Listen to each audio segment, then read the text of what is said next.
Pastor, if you'd like to come forward, please, to the podium, and everyone, if you so choose, please stand and remain standing for the pledge to our nation's flag. Let us pray. Heavenly Father, we thank you today for this beautiful day of sunshine. We thank you for the rain. Just remind us of how you are in control. We thank you for this day, and we ask, Lord, that the business at hand, that you enter this room and have your way. Lord, we ask that you bless each city council member, from the mayor all the way down to the custodians of this place, the entire city of Beaumont. You have been good to us. Continue to bless us and keep us. But let us realize where our help comes from. And Lord, as we go through this season of change, Lord, as offices are being changed out, Lord, we pray for the betterment of the entire city. Continue to walk with us and let us realize that we are our brothers and sisters keepers, and Lord, we need one another. Lord, we pray that the racial divide and tension, whatever that may exist, that it be ceased, that we may work together hand in hand, because we all need one another. Lord, bless us and keep us. Bless us individually and collectively. Lord, continue to let us not forget our brothers and sisters in other areas that have gone through tragedy in Atlanta. And Lord, as we see in Colorado, let us not get complacent and think it can't happen here in Beaumont, but we realize you have been good in keeping us. And we ask that you continue to keep us and bless us. Bless the agenda that's at hand. Let it be done decent and in order. And most of all, that everything be done where you can get some glory out of it. And we give your name the praise this day. Amen. Amen. Please join me in the pledge to our nation's flag.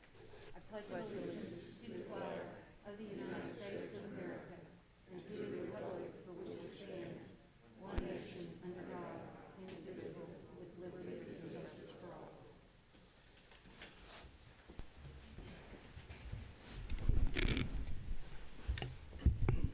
May we have the roll call, please? Mayor Ames. Here. Mayor Pro Tem Felshaw. Present.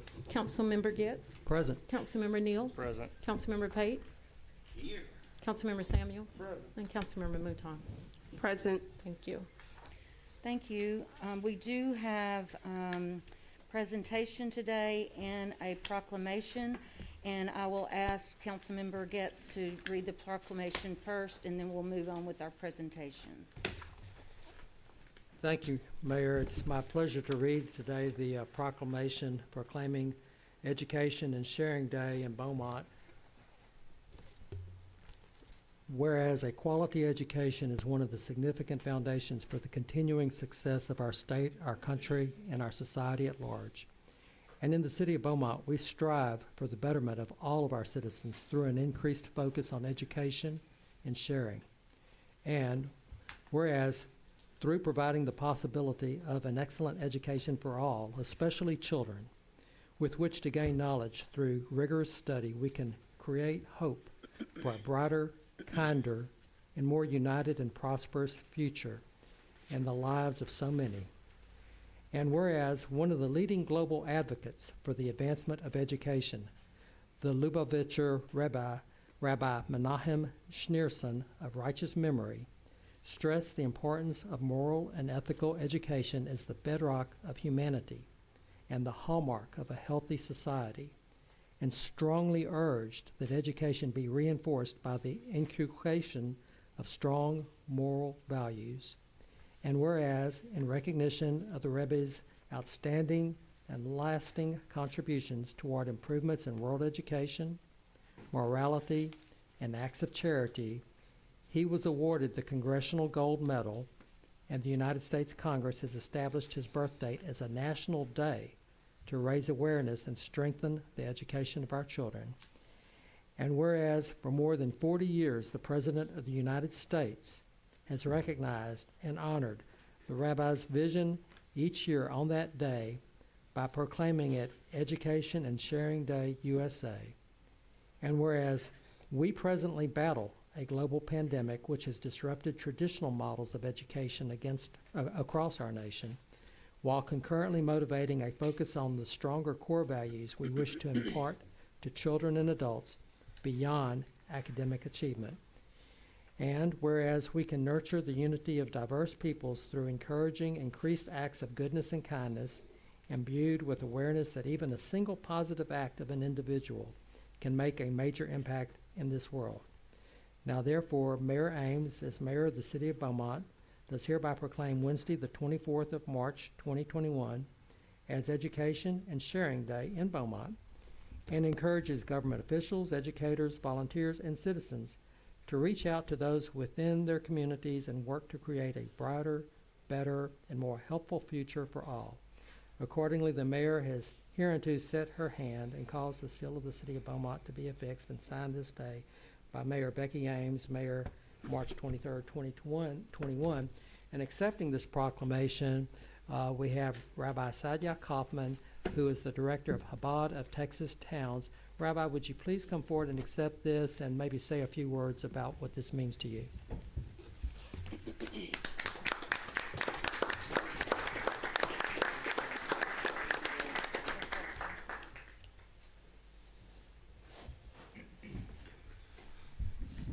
Thank you. Thank you to the Honorable Mayor Ames and the esteemed members of the City Council. As we approach the Jewish holiday of Passover, this coming Saturday night, March 27th, let us recall the ancient lessons of Passover today, and let us ensure that the meaning of Passover becomes visible in our daily lives. The biblical narrative of the Exodus is the story of the Israelites being redeemed from Egypt. The biblical Hebrew name for Egypt is Mitzrayim, which means limitations and boundaries. Today, we are all enslaved to personal limitations, and each of us is working towards redemption from those obstacles that limit our potential to create a better future for ourselves, our families, our city, and the entire world. Let us pass over our personal shortcomings, and let us rise from despair to freedom.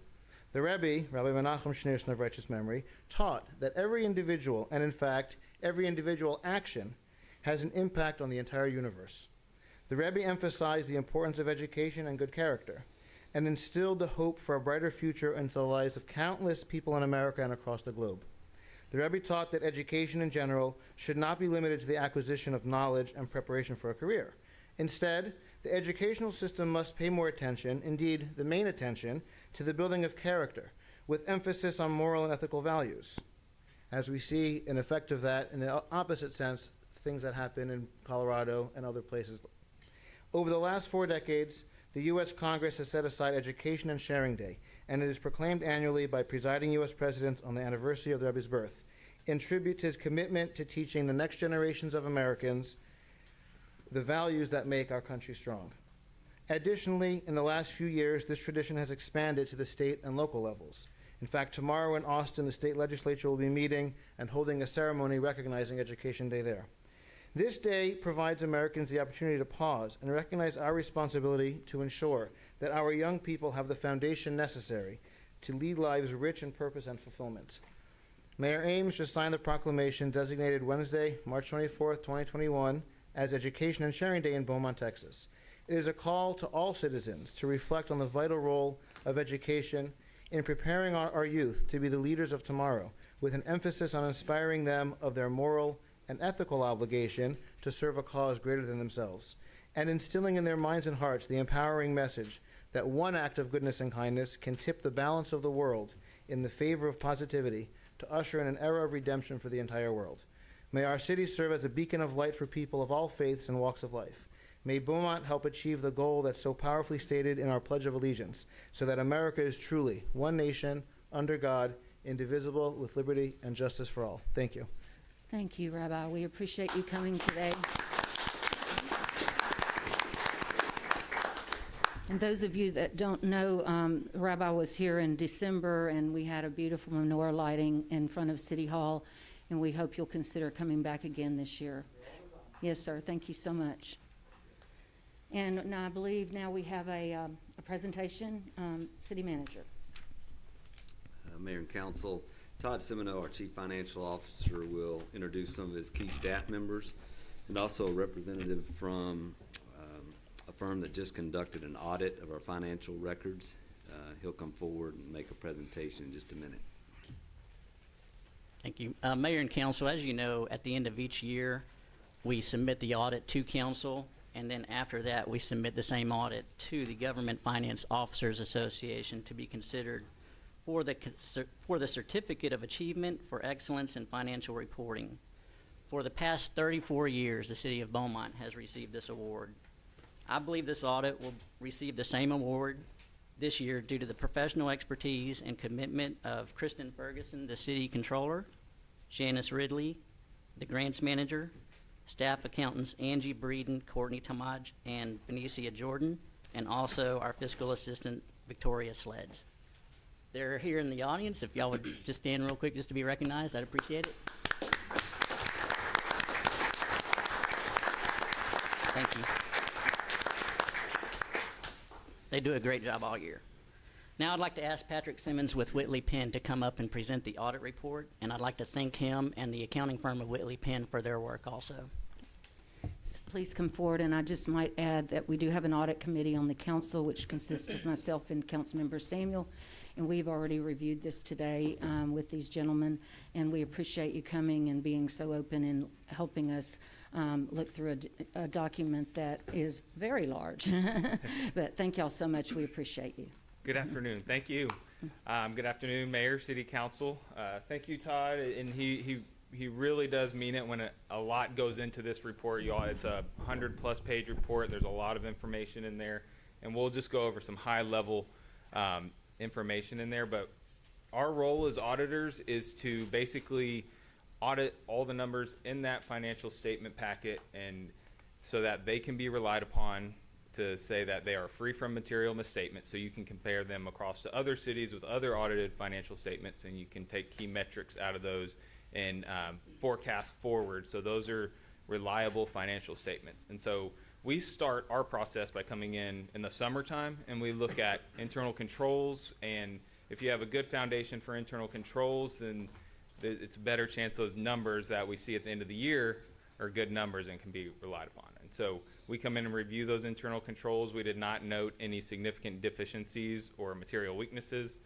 Also, as part of the audit, we conduct a single audit. So if you receive more than $750,000 or more in federal funds and or state funds, you are subject to a single audit. And so we conducted a federal and state single audit and did not note any issues with compliance or any other matters to note. And then as far as the financial statements go, those financial statements can be relied upon. We issued an unmodified opinion, which is the highest level of assurance we can provide. The general fund has a healthy fund balance of about 5 months of expenditures, which is about $50 million. And with that, I also want to thank Todd and Kristen and their entire team for helping us as well. It is a very long process, and they're great at getting us everything we need timely and doing a great job. So, thank you. Any questions, council? None? Okay, so good report today. Yes, very Okay. good. All right. Thank you so much. We appreciate you coming, and y'all have a good day. Thank you. Thank you.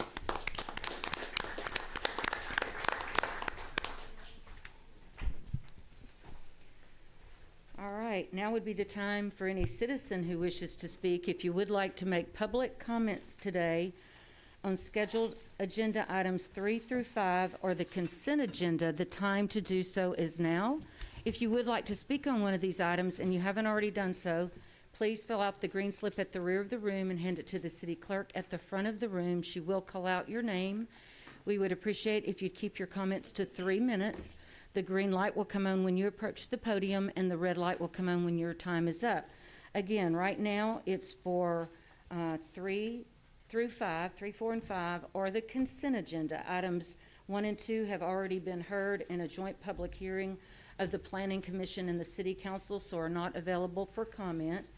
And we do have a public hearing later in our meeting, so if you are here to speak on the funding from the 2021 Community Development Block Grant Program, I will open up a separate public hearing for that purpose.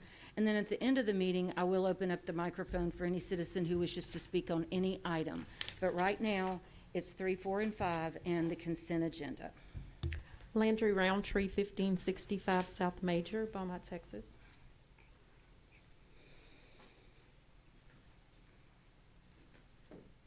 Thank you, Mr. Roundtree, and if you'll please let us know which item you're going to speak on. Yes, I'd like to speak on the discussion item that's going to be held later on in the council meeting. Okay, All right. that's not one of these, but it's not a problem if you'd like to Okay, speak yeah, on it. okay.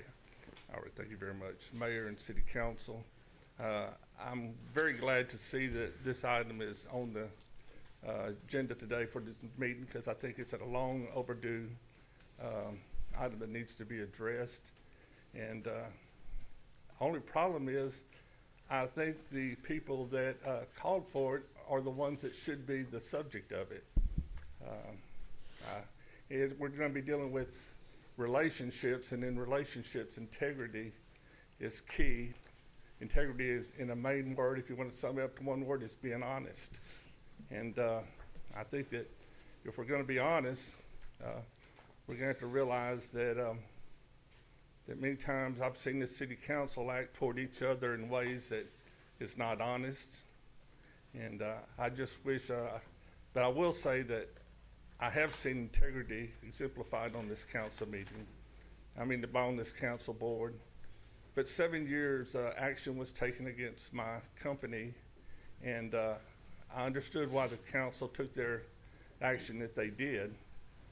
But information was withheld from this council, and when I found out that information was withheld, I attempted to always comment. I asked up here and asked to speak with this council in private, because I didn't want to bring anything public. I asked that twice, and I was never afforded that to speak to anybody in private.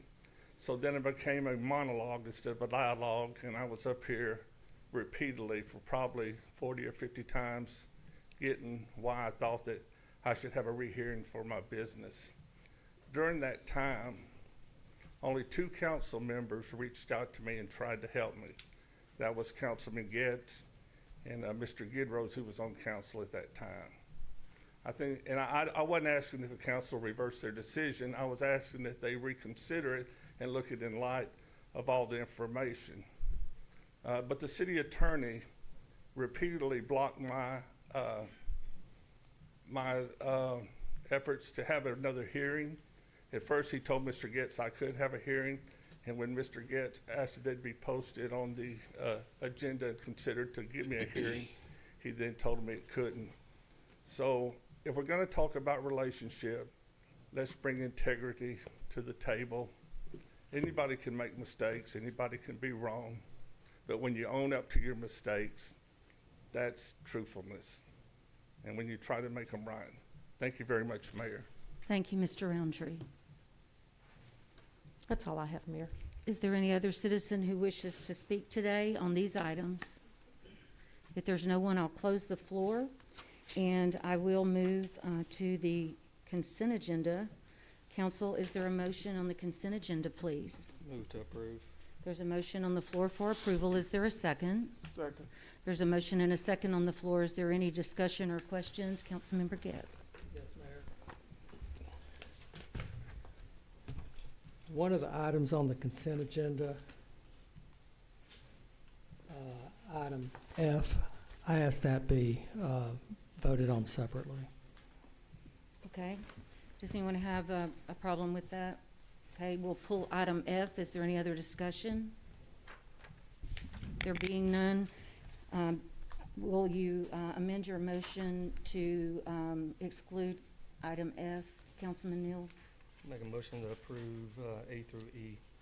will you second that motion? Second.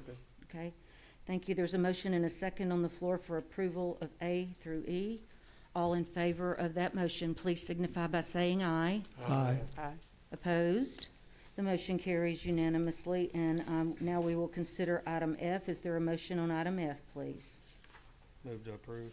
There's a motion on the floor. Is there a second? Second. There's a motion and a second on the floor. Discussion? No discussion? Okay. All in favor of the motion, please signify by saying aye. Aye. Opposed? No.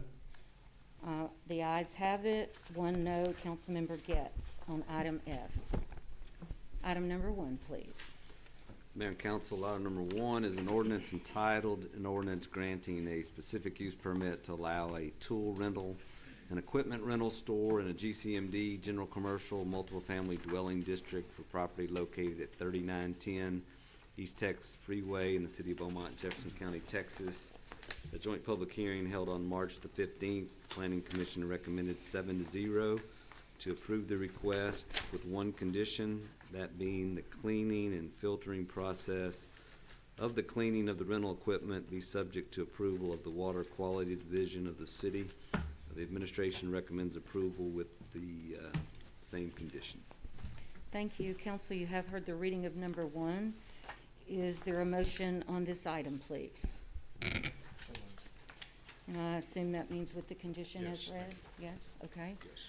There's a motion on the floor with the condition as read. Is there a second? There's a second on the floor. Is there any discussion? Hearing to be none. All in favor of the motion, please signify by saying aye. Aye. Opposed? The motion carries unanimously. Item number 2, please. Item number 2 is an ordinance entitled an ordinance granting a specific use permit to allow a crematorium in a GCMD, General Commercial Multiple Family Dwelling District for property located at 3475 South 11th Street, in the City of Beaumont, Jefferson County, Texas. A joint public hearing held on March the 15th. The Planning Commission recommended 7-0 to approve the request with 3 conditions that are listed in your staff memorandum. We recommend approval with the same 3 conditions. Thank you. Council, you have heard the reading of item number 2. Is there a motion on this item, please? So move for approval Thank Second. you. And I assume that's with the 3 conditions, with the council 3 member? conditions. Yes. Second with the Okay. conditions. Thank you. Is there any discussion? There being none, all in favor of the motion, please signify by saying aye. Aye. Opposed? The motion carries also unanimously. Next item, please, number 3. Mayor and Council, item number 3 is an ordinance of the City of Beaumont, Texas, suspending the rates proposed by Texas Gas Service Company's Gas Reliability Infrastructure Program. Filing made with the city on February the 11th, 2021. Finding that the meeting complies with the Open Meetings Act, making other findings and provisions related to the subject and declaring an effective date. And the city attorney, Tyrone Cooper, will lead the item. Thank you, Mr. Manager. As was indicated on February the 11th of this year, Texas Gas Service filed with the City of Beaumont its annual Gas Reliability Infrastructure Program, which is commonly known as a GRIP. And that is an interim rate adjustment request to increase gas rates within the Central Gulf Service area of the company, which includes Beaumont. The City of Beaumont maintains exclusive original jurisdiction over the rates, operations, and services of the Texas Gas Service. The ordinance is asking that their rate increase request be suspended for a period of 45 days from April the 12th to May the 27th to allow an opportunity for review of their application. This review is strictly ministerial to make sure that their application and request is in compliance with the Gas Utility Regulatory Act, and we would recommend approval. Thank you. Council, you've heard the reading of item number 3. Is there a motion on this item? Move to approve. There's a motion. Is there a second? Second. There's a motion and a second on the floor. Is there any discussion or questions? Councilmember Neal. Thank you, Mayor. Mr. Attorney, what are the rate increases they're currently looking for? Well, Texas Gas Service has only one small commercial customer within the city limits, and their request for that commercial service would be an increase of $10.06 a month. Thank you. Any other questions or concerns? Discussion. There's a motion and a second on the floor. All in favor of that motion, please signify by saying aye. Aye. Opposed? The motion carries unanimously. Next item, number 4, please. Item number 4 is an ordinance of the City of Beaumont, Texas, suspending the rates proposed by CenterPoint Energy Resources Corp., doing business as CenterPoint Energy Intex and CenterPoint Energy Texas Gas. Company's Gas Reliability Infrastructure Program, filing made with the city on March the 4th, 2021, finding that the meeting complies with the Open Meetings Act, making other findings and provisions related to the subject, and declaring an effective date. Mr. Cooper will lead this item as well. Thank you. Thank you. As indicated, CenterPoint has also filed a GRIP interim rate adjustment increase request with the City of Beaumont. That was filed on March the 4th of this year. Typically, their request would go into effect 60 days following the filing of the application. This ordinance is asking for, again, for a 45-day suspension of that request to allow for a ministerial review. As to Centerpoint, for their residential customers, the increase would be a $2.39. For general service, small general service, it would be $3.92 a month. And for general service, large volume customers, it would be $18.31. And we would recommend approval. Okay, thank you. Council, you've heard the reading of number 4. Is there a motion on this item? Move to approve. There's a motion on the floor. Is there a Second. second? There's a motion and a second on the floor. Tom. Is there any discussion or questions? There being none, all in favor of the motion, please signify by saying aye. Aye. Opposed? The motion carries unanimously. Item number 5, please. Mayor and council, item number 5 is to consider resolution authorizing the city manager to execute change order number 1 to the contract with Gulf Coast, a CRH company for the Hellbig Road asphalt resurfacing project. On December the 15th of last year, the city council awarded a contract to Gulf Coast in the amount of $1,250,757.33 for this project. Proposed change order number 1 in the amount of $82,870.96 is needed to account for additional base repairs discovered once the existing asphalt surface was removed. No additional time will be added to the contract for the additional work. Funds are available in the street rehabilitation program. The administration recommends approval. Thank you. Council, you have heard the reading of item number 5. Is there a motion on this item, please? So move for approval. There's a motion on the floor. Is there a second? Second. There's a motion and a second on the floor. Is there any discussion or questions? Councilmember Getz. Bart, could you explain a little bit about what kind of problem they ran into when they removed the asphalt, and what kind of base repairs are needed? And what is it possible or likely that that's going to be found in other parts of Hellbig? What's going on here? We've already milled, I think, all of Hellbig, so this should be the extent of it. But basically, you attempt to determine how many base repairs you're going to have on the road based on the evidence on the surface, how the existing wear surface has alligator cracking or depressions, et cetera. And we did have a overestimate, we thought, in this for base repairs, but once it was milled off, there were extensive base repairs yet to be discovered once we milled it off. So if you don't have a firm base when you put the asphalt on, it's not going to wear with the longevity that you need. So they need to go in and fix all of those. It's just something you really can't tell until you get it pulled off of there. Okay. Now, just for FYI, the original engineering estimate on this project was $1,798,902. So even with the increase, we're still well under what the original estimate was. Good work. Yeah, very good. Okay, any other questions or comments? Yes, I have a question. Yes. Right as the asphalt ends after it crosses the bridge and starts the concrete pavement, there were some repairs done almost several months after the new pavement went down. Will there be anything done to that area right in front of the fire station? It's in the center of the roadway. It was broken up, and then they placed the broken pieces back in the middle. I think the overlays from Lucas all the way down, but I can check on it and see. Okay. Is it in disrepair? Do you have concerns? Well, yes, it is. It's concrete street, but in the very center, there was some work done after they had placed the concrete down. Okay. And it's broken pieces in the middle, all the way down. It's Right in front of Fire 2, I think it Yes. is there. All right, I'll check it out. Thank you. Any other questions or comments on this item?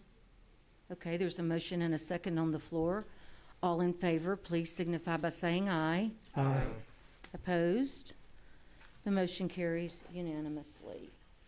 And that was number 5. And now we will, if you'll please read the caption on the public hearing, City Manager, I will open the floor for that. Okay, Mayor and Council, you have a public hearing today to receive comments to hear applicant request for funding from the 2021 Community Development Block Grant Program. Okay, thank you. I will now open the floor for the public hearing that was just read.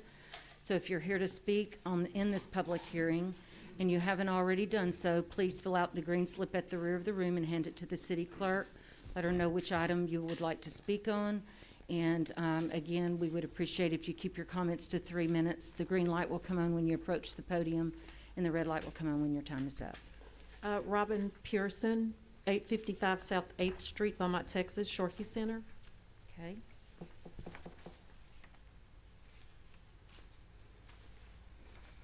Good afternoon. I'm Dr. Robin Pearson. I'm here from the Richard L. Shorkey Center, Education and Rehabilitation Center. We service children with pediatric needs and occupational therapy, speech therapy, applied behavior analysis for children with special needs, primarily with autism disorder, as well as we have aquatic therapy. We serve about 6 counties in the region, as well as Southwest Louisiana. Kids come from all over for our services. We are a nonprofit United Way organization. Our current facility that we have, we've tried to be really good stewards of it. It was built in 1944, and the parking lot has really become quite in disarray. We've had several organizations out to try to help us out with it. They have power washed it, swept it. We've tried to clean it and keep it up, but we have lots of potholes. The gravel has just kind of come up from the surface. We have a big dent that's about 1.5 feet deep where buses drop children off that have special needs to come to our center in the afternoon. That have after-school care with us, and that makes a big difference in the buses being able to get in and out of the facility. Parents are there with children in wheelchairs, and we have kids that have walkers as well as braces, and they're trying to maneuver, as you know, with your own car, trying to go around a big pothole. Imagine what that's like, towing another child at hand and maneuvering with your wheelchair, trying to get around all the potholes, as well as get up and down off of the curbs in the way that our facility is just kind of the parking lot's deteriorating. So we are asking for support to refurnish, to resurface and to fill the potholes, as well as reline our parking lot. Okay, thank you, ma'am. We appreciate you coming today. Paula O'Neill, 11 Winchester Cove, Beaumont, Texas, some other place.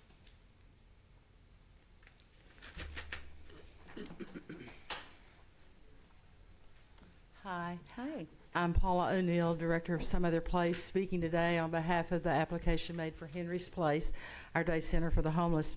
I can make my presentation in 6 words. We continue to need your help. Now, I can stay up here and talk a lot longer, but basically, as everyone is aware, the homeless situation continues to be a problem in our community, and we need help to continue to provide the services that we provide at Henry's Place. You don't really get to know someone until you've lived with them. And at Some Other Place, we're living with the homeless. And it is an extremely difficult clientele to work with. However, we are there to do whatever we can, albeit very little. I don't mean to sound disrespectful, but we kind of refer to ourselves as a humane society for humans. And basically, we are there to provide the basic needs, keeping them fed, keeping them clean, keeping their clothes clean, allowing them to use a telephone and our address. They can talk to us. We try to help them to do whatever we can to resolve the problem of homelessness that they are experiencing. But it's a complex issue, and each one of them is unique in their own way. Their problems are multiple. There's not one solution that fits all. So back in the 90s, the City of Beaumont partnered with us to provide the services that we provide. And we are here again asking for you to continue to be our partner to help us to do whatever we can to try to address the needs of the least of these. Thank you. Thank you so much, Ms. O'Neill. We appreciate you coming today, and thanks for all y'all do. Kaylee Henry, 3380 Fannin, Beaumont, Texas, Girls Haven.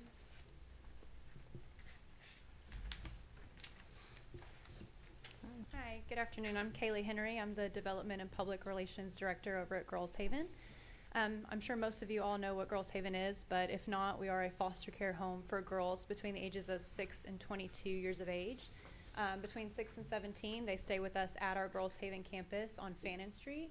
And then between 18 and 22, they stay in free, fully furnished apartments that we have just a couple blocks away from our Girls Haven campus. And they can stay there until they age gracefully into adulthood. And so right now we are requesting a security system or an updated security system for our Girls Haven campus. Our security system currently is very outdated, and it doesn't allow us to have enough storage to record incidents. So we have to go through and continuously delete video recordings. That way we can ensure that any incidents are recorded. We also don't have enough video cameras to cover the full facility, so we are needing 9 more cameras. We're going to be putting 2 upstairs, one in one of our main rooms, and then 1 in our day area in the hallway. And then we're going to have 2 outside in the backyard in the common area, and then we'll have another one in our recreational room and 1 right there at the front door so we can get a good look at everyone's face as they come in. This is extremely needed for the security of our girls. All of them come from CPS. Most of them were pulled out of very abusive situations. Their parents can come looking for them. And if they find them, we definitely want to make sure that we get security footage of their camera, of their face, of everything that we can so we can protect the girls. And then for the second part of the grant, we asked for additional funding for furniture for the girls' bedrooms. Right now we have state that comes to the girls' bedrooms, and we've been getting cited because our dresser drawers, the knobs keep coming off, and no matter how many times we fix it, they just keep getting pulled off over and over again. And they have nails in them, so that can be extremely dangerous to the girls. And so we need to get those fixed in all of the girls' bedrooms, which we have 18 bedrooms. So that's a lot to ask for, but it's for the safety of our girls to get the dressers and for the security system. Thank you. Okay, thank you so much, Ms. Henry, for coming. We appreciate it. Kim Phelan, 20 North 11th Street, Beaumont, Texas, IEA.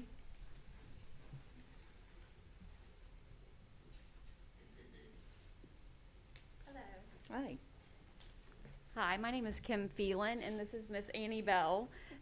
We represent IEA today, which is Inspire, Encourage, Achieve. I'm relatively new to IEA, but Miss Annie has been with IEA for over 14 years, so I brought her along so she could help answer anything or correct me if I say something that's incorrect. But because if you know me, you know that I probably go on and on. So I wrote a few notes, and I apologize, but I'm going to read from my notes. For those of you who are not familiar with IEA, Inspire, Encourage, Achieve is an organization that offers unique educational programming and other rehabilitative services with compassion, understanding, and love to juvenile justice-involved youth who are either in detention or on probation. Our youth range in age from 10 to 17 years old. 85% of our youth are of color and are from underserved and disadvantaged families. Most of us often, they often have faced chronic trauma associated with poverty, abuse, neglect, domestic violence, incarceration of a parent or sibling, and sometimes some of our kids have even witnessed murder. This request is for our facility on 11th Street that serves as a safe haven for our children for over 24, I'm so sorry, I keep getting caught up.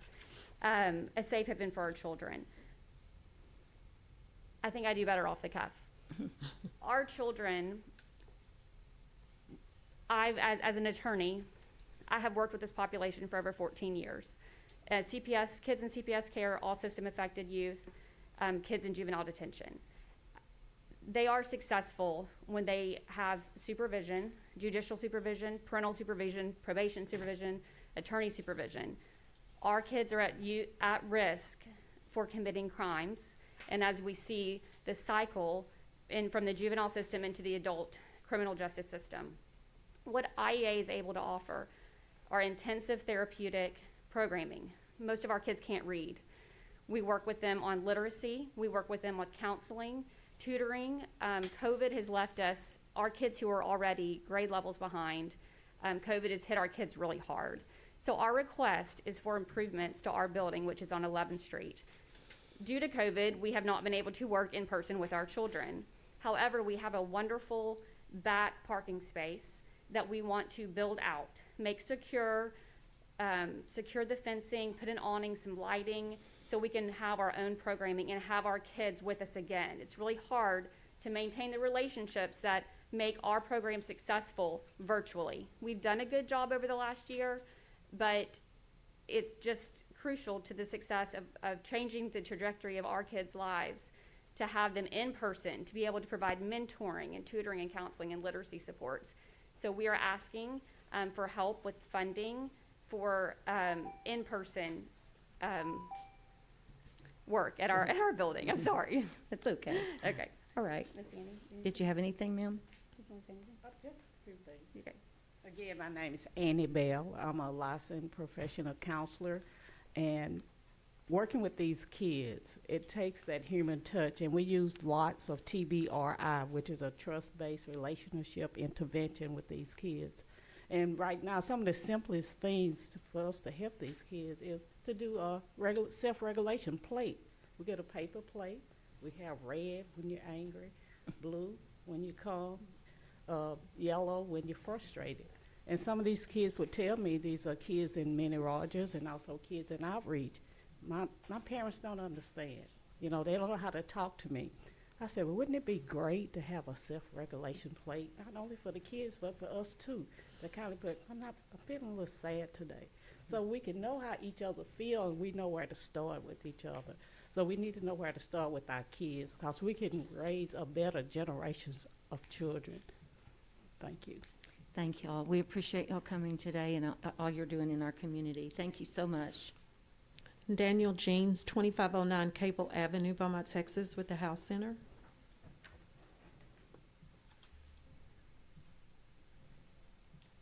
Good afternoon. Daniel Jeans with the HOW Center. For those that don't know, House Center stands for Honesty, Open-Minded, and Wilderness, 3 essentials for recovery. We're a grassroots organization. This is our 30th year. Started out as a dream of 2 dilapidated buildings that we came to the city and asked that they give them to us. We try to be an asset to the community. City of Beaumont has been great to the House Center for 30 years, and we try to be good stewards to the city. What we're asking for on our grant is to make a public accessible bathroom. That's a half bath, just a toilet and a sink, into an ADA complete bathroom with a roll-in shower. Over the last few years, we've had some veterans and some other people with handicaps and walkers and wheelchairs that we've had trouble wheeling them in and getting them in a shower and then trying to help them get out. Over the last 2 years, it's amazing how you start out with one vision and then God has a bigger vision for you. I gave each of you a newsletter, and if you just read some of this, you know, when problems arise, the philosophy we live by is for God to show his omnipotence in our lives. And, you know, it started a different avenue a couple of years ago. We got a phone call at midnight. There was a gentleman that had had a stroke and was in an automobile accident, and he was stranded from home here in Beaumont, and the officer on scene didn't have anywhere to help the guy. And so we were able to bring him in and get him cleaned up, and it was too long of a bus drive to send him. And so one of our alumni actually brought this man home about 8 hours on the road on his own. And wasn't looking to get in the newspaper or on the news or anything like that. He did it because that's the principles we live by. But what we're looking for is in the future, today, because we don't plan on being gone, we look for the future, what God has in store for us. And we're trying to be a maximum asset for the city. And an ADA bathroom would allow us to do that. And it would also open up the doors for guys that are disabled. So that's what we're looking for. Thank you so much. Have a good day. Been there. It's a nice place. Thank you, Thank Mr. you. Jeans.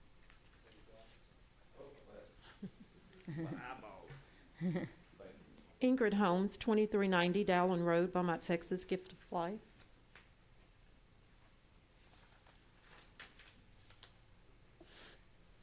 Councilmember Holmes. Congratulations. Thank you. Thank you. Good afternoon. Thank you, Mayor and Council. It's my honor, actually, to stand before you to share with you information about the Gift of Life. The Gift of Life has been a service and a staple to this community for over 27 years. The Gift of Life is a comprehensive health and wellness preventive program created to provide free mammograms and prostate cancer screening for the men and women who are medically underserved in our community. I want to emphasize these services are free to the client. There is no cost to the client. We have provided over 50,000 men and women with screenings in the whole process of our program. We provide educational information as well in the schools and to each of the clients that come through. I'd like to say that the program that's offered is a comprehensive program. We begin with the screening, we work with the client and navigate them to treatment, as well as provide them educational information. We ensure and follow up with those men and women who have been diagnosed with breast or prostate cancer and ensure that they have care. For the men who are diagnosed with prostate cancer, we work with them if they are uninsured or uninsurable at the time. The Gift of Life works with them and provides the financial means for them to receive care.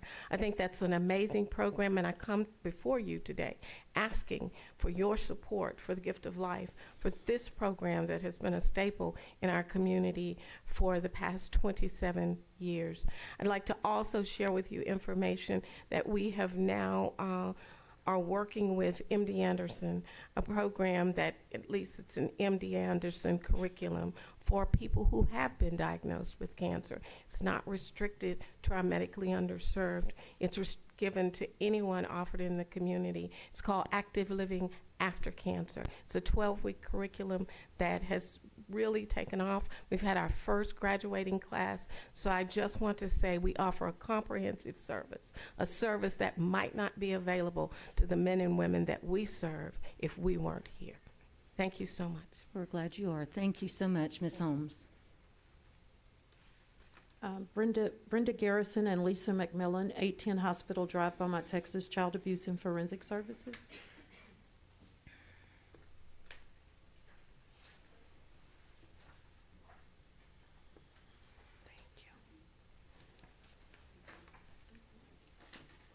Thank you.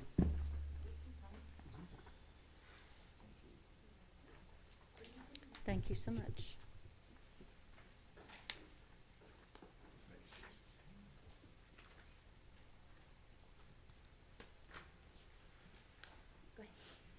I'm Brenda Garrison with Child Abuse and Forensic Services, and I think y'all are all familiar with our organization, but for the ones that are not, you know, we do the forensic medical examinations of sexual assault victims. I never stand here without thinking about Congresswoman Smith, and every year she'd say, well, Brenda, how do you differ from the Garth House and what they do? Because sometimes people get us confused. The Garth House is the advocacy center, and that's where the children will go to give their history of being abused. I think now the Garth House is doing up to 17 as far as interviewing. We're that piece that comes next. We're the ones that actually do the medical examination and the forensic evidence collection, and then the courtroom testimony if that's needed. This has been a trying year for us. It's been difficult, and everybody knows that. But even during the lockdown, we've still been able to provide services in a private, confidential facility, and we're still the only one in this area. I've invited Lisa McMillan to come and speak about her organization, and she's going to have some stats and tell you why we're asking for money. Thank you. My name is Lisa. Once again, I do the community liaison. It's now called community liaison and outreach, educations, presentations. I do the grant managing and bookkeeping in the office, but I'm not primarily, my role is a trained advocate. I work at the crisis center. We had to kind of uptick a little bit due to the crisis center they were hit with COVID pretty bad. They weren't sending out advocates, so that when any victim comes in, they get our full attention. We want to make sure they have all those resources available to them. Unfortunately, the children are the silent victims of what's happened in our country. And last year alone, now we started this kind of shutdown in March of last year. All the businesses, schools started shutting down. Within the second quarter of last year, we had doubled in the number of children that have made outcries of sexual assault. And it may not seem like a lot, but going from 14 to 28 kids It's, it's televised, so you, Oh, I'm sorry. people will be calling us saying we couldn't hear. Oh. Good. I do, I do talk kind of loud. The funding we are asking for helps keep us going. Brenda's been doing this 27 years. And for the past couple of years, since the passing of her sister that was also a SANE nurse, she's been doing this pretty much on her own, 24/7. We don't take breaks. She doesn't get holidays off, anything like that. She's in the office. Due to the fact that sexual assault of any adult, children, it doesn't matter, collecting that evidence in a timely manner, what does that do? That helps law enforcement's case. That helps with the prosecution and the indictments of the perpetrators. So getting that evidence, because who's going to go without taking a shower and using the restroom and eating? They're not. So as soon as they make that outcry to law enforcement or present to the hospital, we have to be available to collect that evidence. And this, what we've asked for year after year and grateful to receive, is that she gets paid $2.75 an hour to be on call. That's it. That's not asking a whole lot, but in a year's time, when it's 24/7 you're on call, that does add up. And by getting that support, she's available to do that, to come out and to see those victims. Some of the data, we do have several programs in our office because we are VOCA funded, which they don't pay for anything related to SANE exams at all. They only pay for our data collection, our bookkeeping, things like that. We have been able to collect a lot of data. We've really upped our data system. We've created evaluations for our victims coming in so that we can get a better understanding and maybe fill in any gaps that they're not receiving in services. And right now we're really concerned. People don't want to reach out because of they're afraid of catching COVID or things are shut down. But we're still making sure they're following up with the crisis center. They're following up with any other resources they may need. Also, we've created a, take a breather, sorry. We've created a 30 and 60-day follow-up where we're reaching out to victims to make sure, because not only do we want to make sure they're following up the crisis center, but through a contract with Baptist Hospital, we are testing for STIs. We're, in addition to all the other agencies like Beaumont Health Department, we are testing anyone 13 and up for HIV, Hep C, gonorrhea, chlamydia, and syphilis. And you'd be surprised at the numbers we do get. We do get some positives in that. And they don't even know. They're totally unaware that they may have an STI. So that helps them get treatment. We want to make sure that everybody's following up, getting tested, seeking medical care. And that a lot of that information, a lot of those resources are there when they come into our office. Because we're still face-to-face with everyone that comes in. Of course, we're taking precautions, but any questions? Thank you so much, Lisa. Thank you, Brenda. Thank you all for coming today. Liz Woods, 2449 Calder, Beaumont, Texas, Casa, Southeast Texas.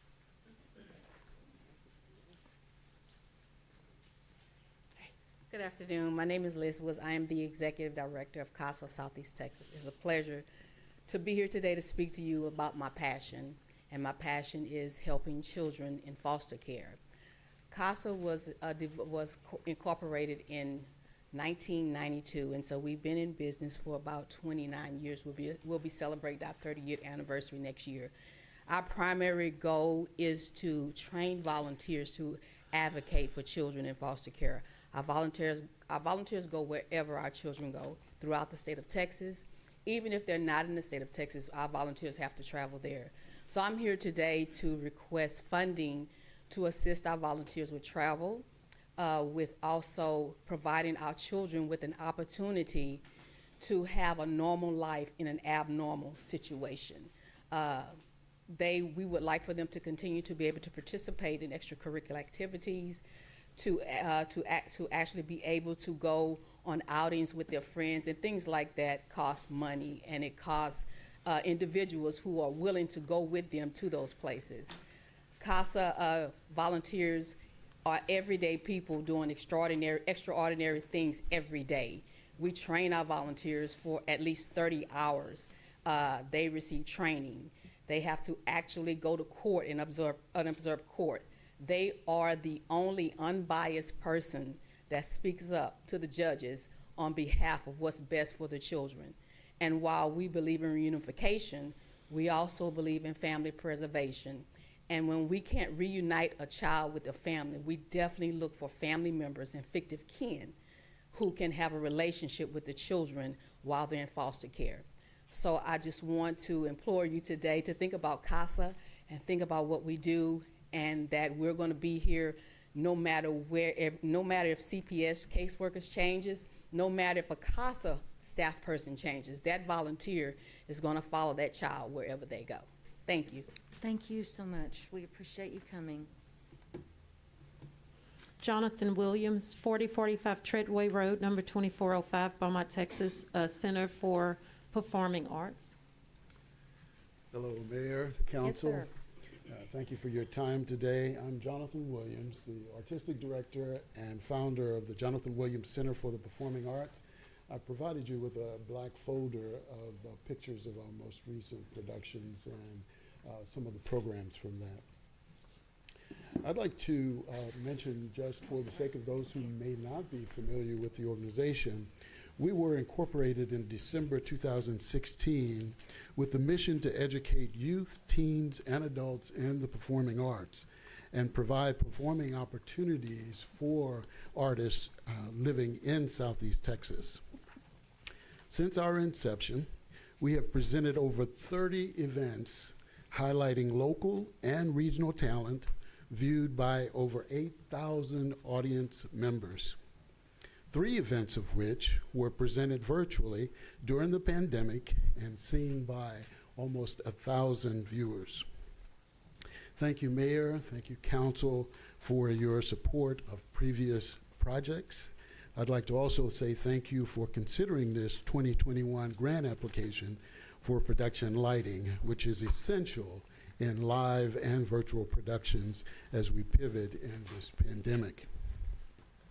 I want to emphasize that the requested stage lighting is required to conduct virtual and live quality performances. Since 2017, our theatrical lighting has been rented at an average cost of $9,000 to $12,000 per year. With this grant, number one, JWCPA will own its essential performance lighting equipment and eliminate the reoccurring major expense. 2, maximize our donor dollars. 3, produce more shows cost effectively. And 4, lower ticket costs for our community. In summary, this grant funding will provide much needed lighting equipment for productions during and after the pandemic, and eliminate the need to rent expensive equipment that represents a major portion of our budget. Because of the pandemic, we have projected 500 low to moderate income individuals would be served with these funds. We're happy to say that we have already exceeded that projected number this year with virtual audiences of almost 1,000 attendees. JWCPA will continue to provide opportunity to develop skills in the performing arts, to inspire creativity, self-expression, and with this funding, help to build a stronger sense of community. Do you have any questions at this time? I don't believe we see any, Mr. Williams. We appreciate you coming, and thanks for what you're doing. Thank you so Ma'am. much. You're welcome. Captain Jason Moore, 2350 I-10 East, Beaumont, Texas, Salvation Army.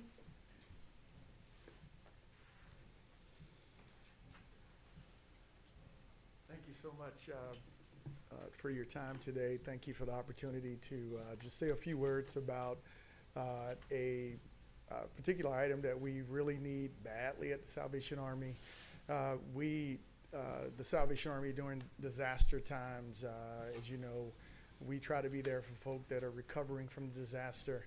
And sometimes we have to bring people into our building for sheltering, and obviously we shelter year-round, but there's special sheltering that happens when people are affected by a winter storm or hurricane. And so we realize that we need a generator to back up the electricity or generate electricity when the electricity stops working. And so we're asking for funding to purchase a generator for the Boys and Girls Clubs so that we can house people in the gym in the event that there is a disaster. Okay. Questions? Thank you, Captain Moore. We appreciate you coming, and thanks for all y'all are doing in our community. We have some great partnerships with y'all. Thank you so much. Thank you. That's all I have, Mayor. Okay, is there any other citizen who wishes to speak in this public hearing? If there's no one, I'll close the floor. If you are here for the public hearing and you need to leave, now's the time to do so. But of course, you're always welcome to stay.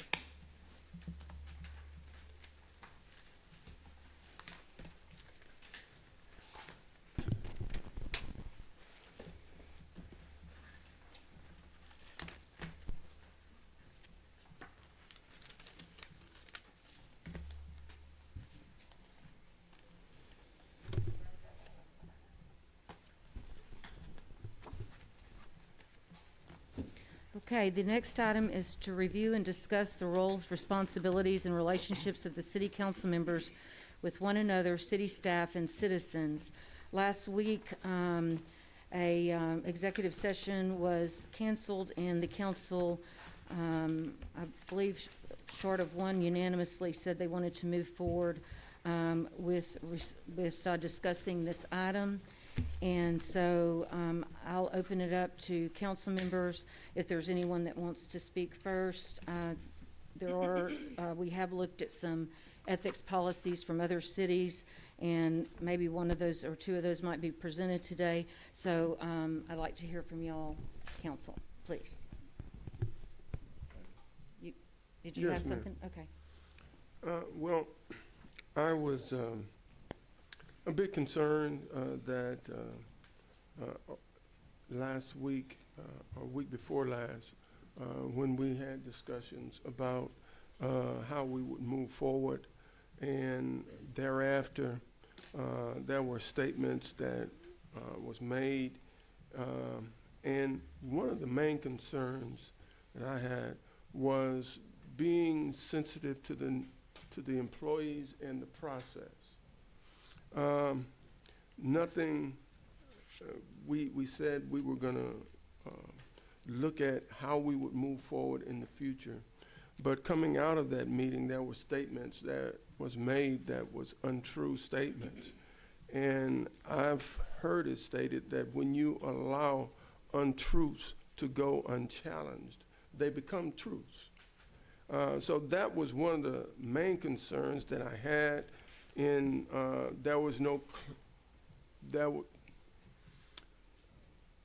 I believe at this point, to be totally fair to all council members and to be very transparent, there's a need for an ethics policy and a process of dealing with ethical questions of ethics as it regards to city employees and the relationship with the elected officials. I've seen several policies. This is going to be a long term. It's not going to be something that we're able to do in a week or two. I believe in order to afford true transparency, we're going to have an independent commission that will be able to not only hear complaints from employees, they will be able to have the power to have investigations as to the complaints and employees, and there will be a process for making decisions of the results of the investigations and possible consequences for violations or continued violations. So with that, it's going to require some time. I've seen a program by Leander, one of the processes there. It's very extensive.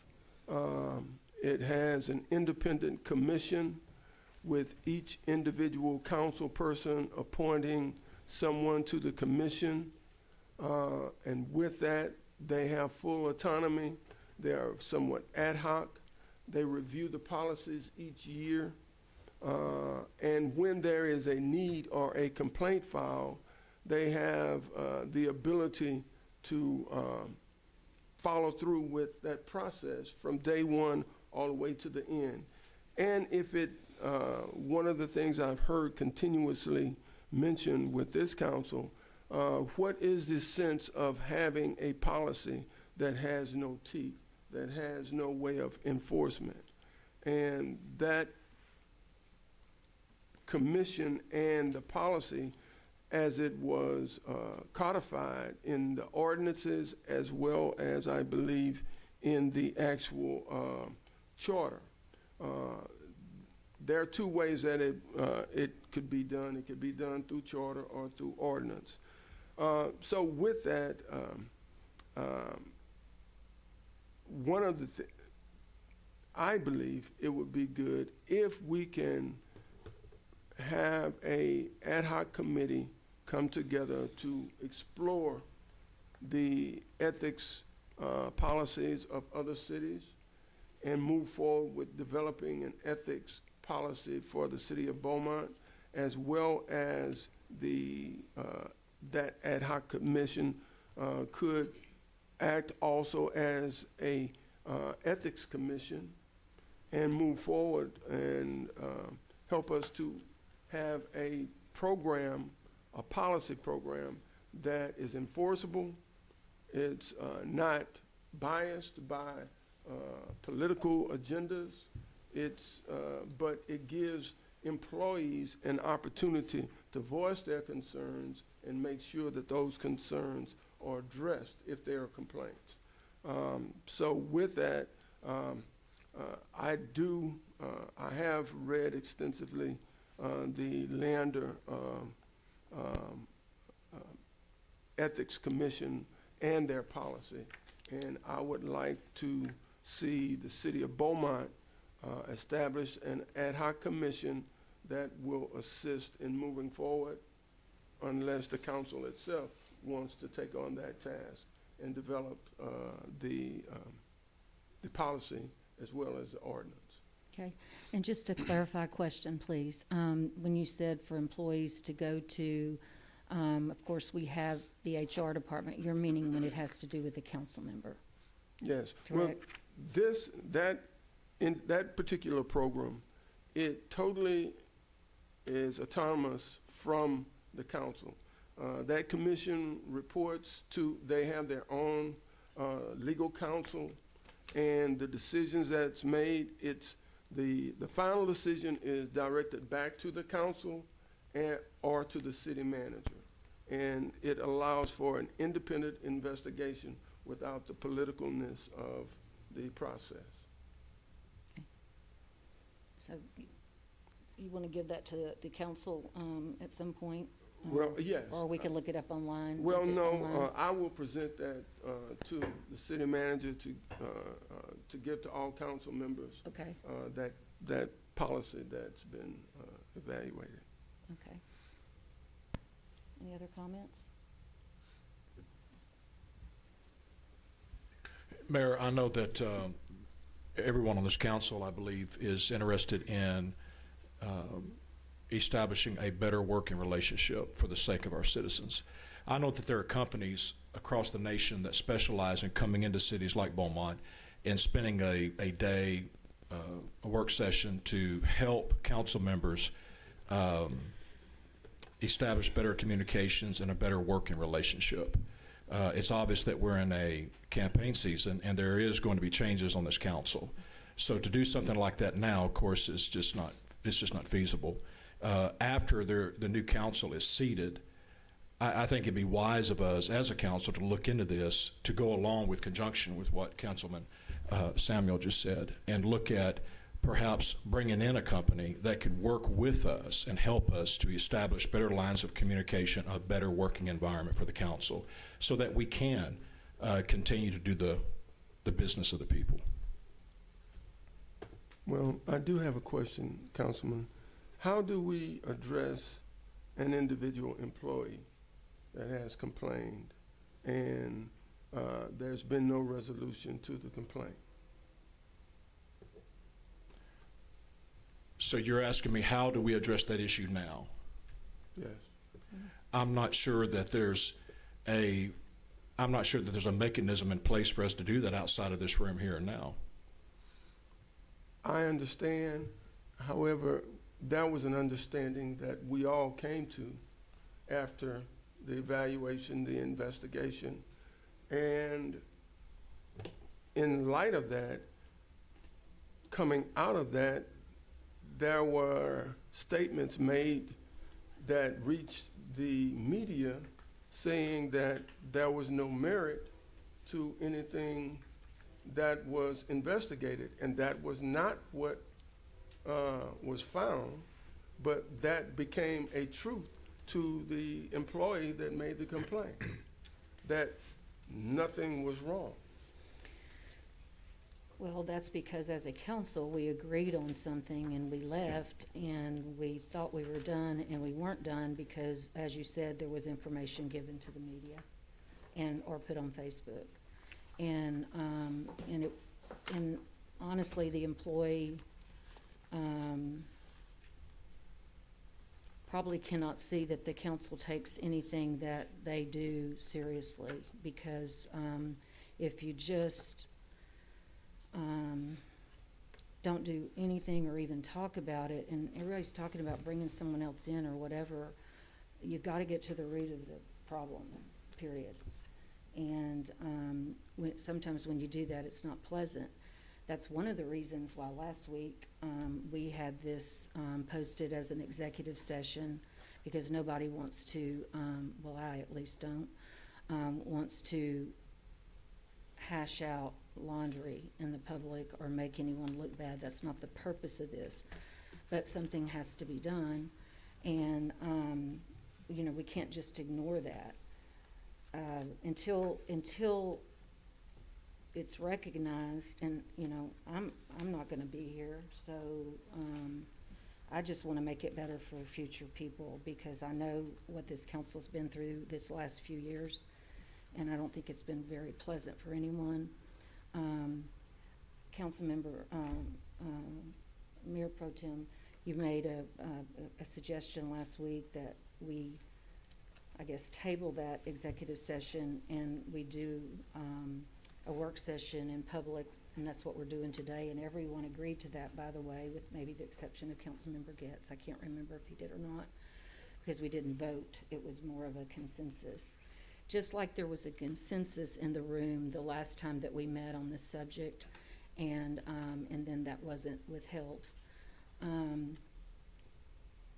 The reason last week that the council agreed to take the executive session off was because Councilmember Getz wrote us an email saying that he was not threatening litigation.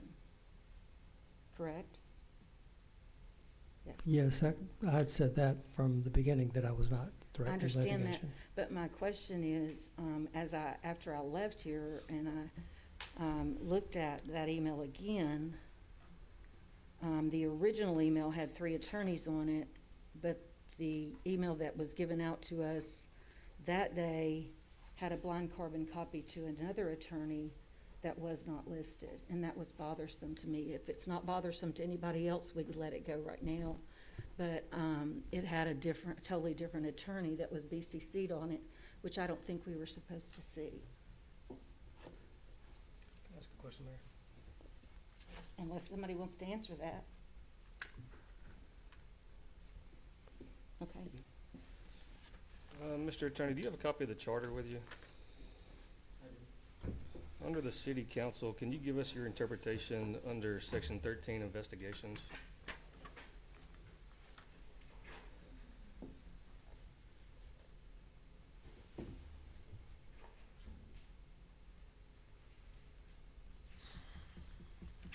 Article 13? Article 3, sorry, section 13. Page 10. investigation. What's your question? Can you give us your interpretation of what this means? It says the city council or any person or committee appointed by it shall have power to inquire into the conduct of any department, office, agency, or officer of the city. My interpretation is the council can investigate an officer of the city, which a council member is an officer of the city, or any person appointed by the council or committee appointed by the council.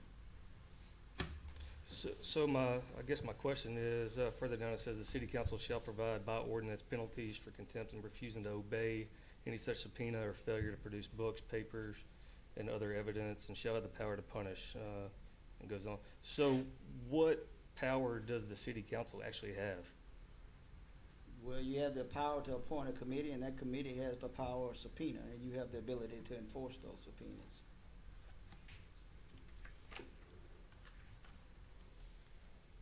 All right, but then, all right, so if you go to article, under the city manager, page 14, under interference by city council prohibited, back to what Councilman Samuel was referring to, if you have this committee and then you find out that it's the city employee's fault, we have no power over employees. That goes back to the city manager. That's correct. But you have power over the city manager. Neither the city council nor any of its committees or members shall dictate the appointment of any person to or removal from office or employment or discipline by the city manager or any of his subordinates. Correct.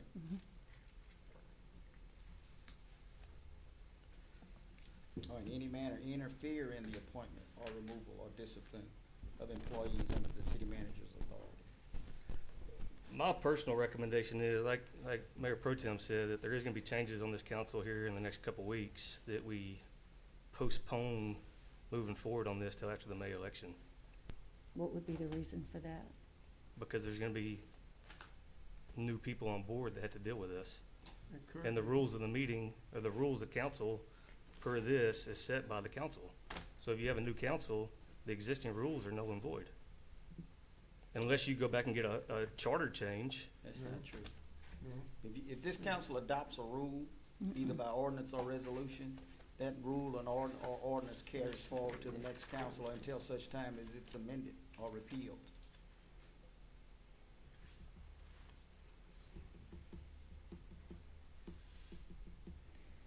And I believe what the mayor pro tem was talking about is like a person that comes in and, I don't know, facilitates. A discussion on how we as a council work together and move forward. There are two issues at hand. One is the immediate issue, as Councilman Samuel said, the immediate issue. Of the employee. But of the employee situation. But the second one for me is how do we move forward? How do we move forward? Even if we resolve this issue today, we've got to establish a better working relationship as a council, even with your commission that you mentioned. For the last 2 years, we've all seen the conflict. I've had citizen after citizen come to me and say, the council and the way you behave in the council chamber is embarrassing.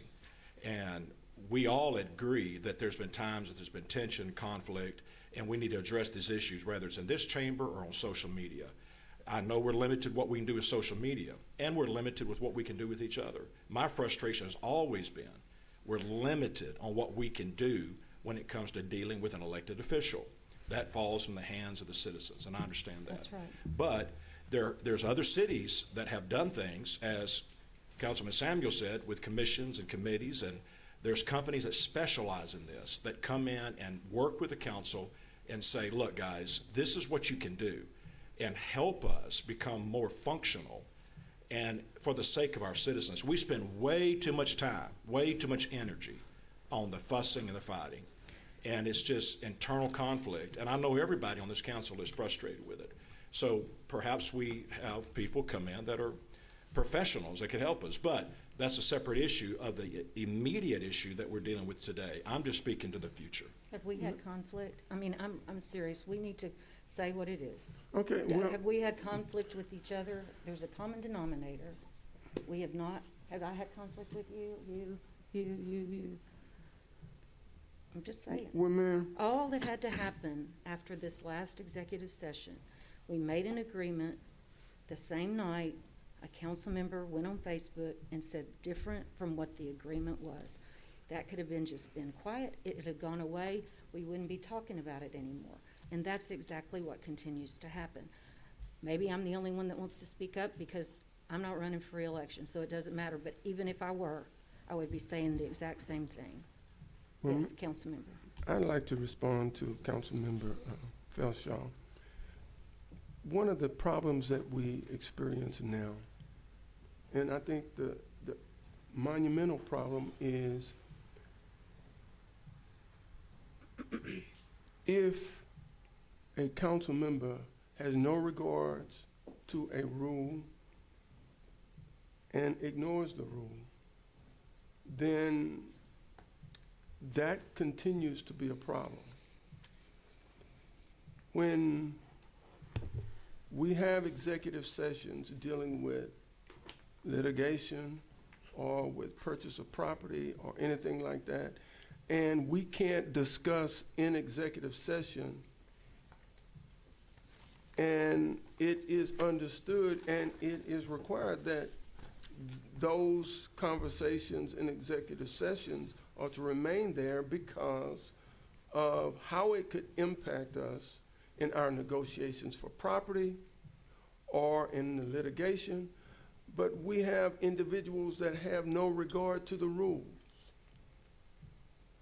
If a council member has no regards to the rules or policies, it becomes frustrating to others who are trying to do that which is good for the overall community. That's the problem that we have now, that there's no regards to the rules. So that tells me there has to be some mechanism of recourse. Because if there's not, there's no need for me to follow the rules. I can do whatever I want, and it will continue to go on. It doesn't matter whether it's this council or the next council. The problem exists. To say we wait for the next council to come in, that's the work that we should be doing now. Rather than arguing, let's do something constructive, something that is codified so that there are repercussions if you willfully ignore a rule.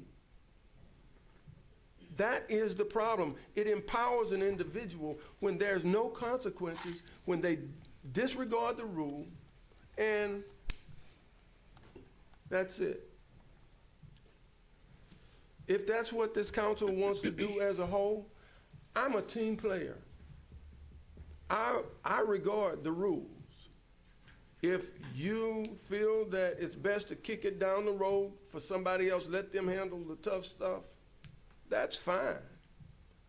I think it's our responsibility and our duty to do it while there is a need, and the need is now. That's just my opinion. Let me respond, Mayor, if you would, please. And council member, I don't want to kick the can down the road. The mayor will tell you that I actually mentioned this to her. We had actually I've talked about this before, is what I'm saying. But you said you wanted to let this go to after the elections. What I'm saying, well, I've mentioned. I think that was Councilmember Neal. Yeah, I've mentioned bringing in a company before out of California to address this issue, to try to help. Long time ago. Yes, facilitate a working relationship, a better working relationship. My point is, we're approaching early voting. This is not going to happen. This is not going to happen before May 1st. It'll never happen. No, it won't. We don't have time. And then there is an argument that whoever is seated on the new council should have a voice into what we may put into play. But regardless of that, this is never going to happen. I think you said in the very beginning of your comment that this wasn't going to happen overnight. No. This is a long process of working this out. And I'm just saying, perhaps we bring in somebody that could help us facilitate that. Well, that is if we want to push this to someone else. And I didn't have to be an attorney to read the policy that Leander has. It made perfect sense to me. I think any layperson could read that policy, understand it, and understand that that policy has teeth. That commission has teeth and power. I don't have to pay $60,000, $70,000 to do something that there's a template already that shows us how it can be done and be done appropriately. It takes away the question of dealing in the darkness. It's transparent. It's plain as day.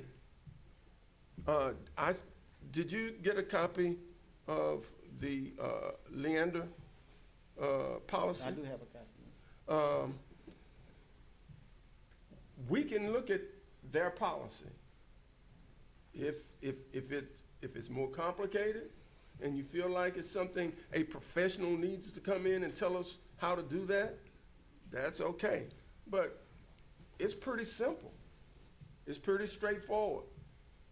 It's about 20 pages. And it has teeth. If you feel you want to leave this to the next council, I understand. But I'm tired of arguing. But if there are no consequences, if we are talking to that door and that door has no reason, that door is going to be a door. If there are no consequences to actions, most times there's total disregard. And that's all I'm saying. It's time. If we start it now, it may not happen before May 1st. But at least the next council that comes in, at least they will have something already working. It won't take as long. We can start now. There's no harm in us starting now. And I'm done. I don't want to argue the point. I just believe, one, we owe our employees a respect of a process. Two, right now we have nothing that is substantial that we can hold a person accountable for their actions.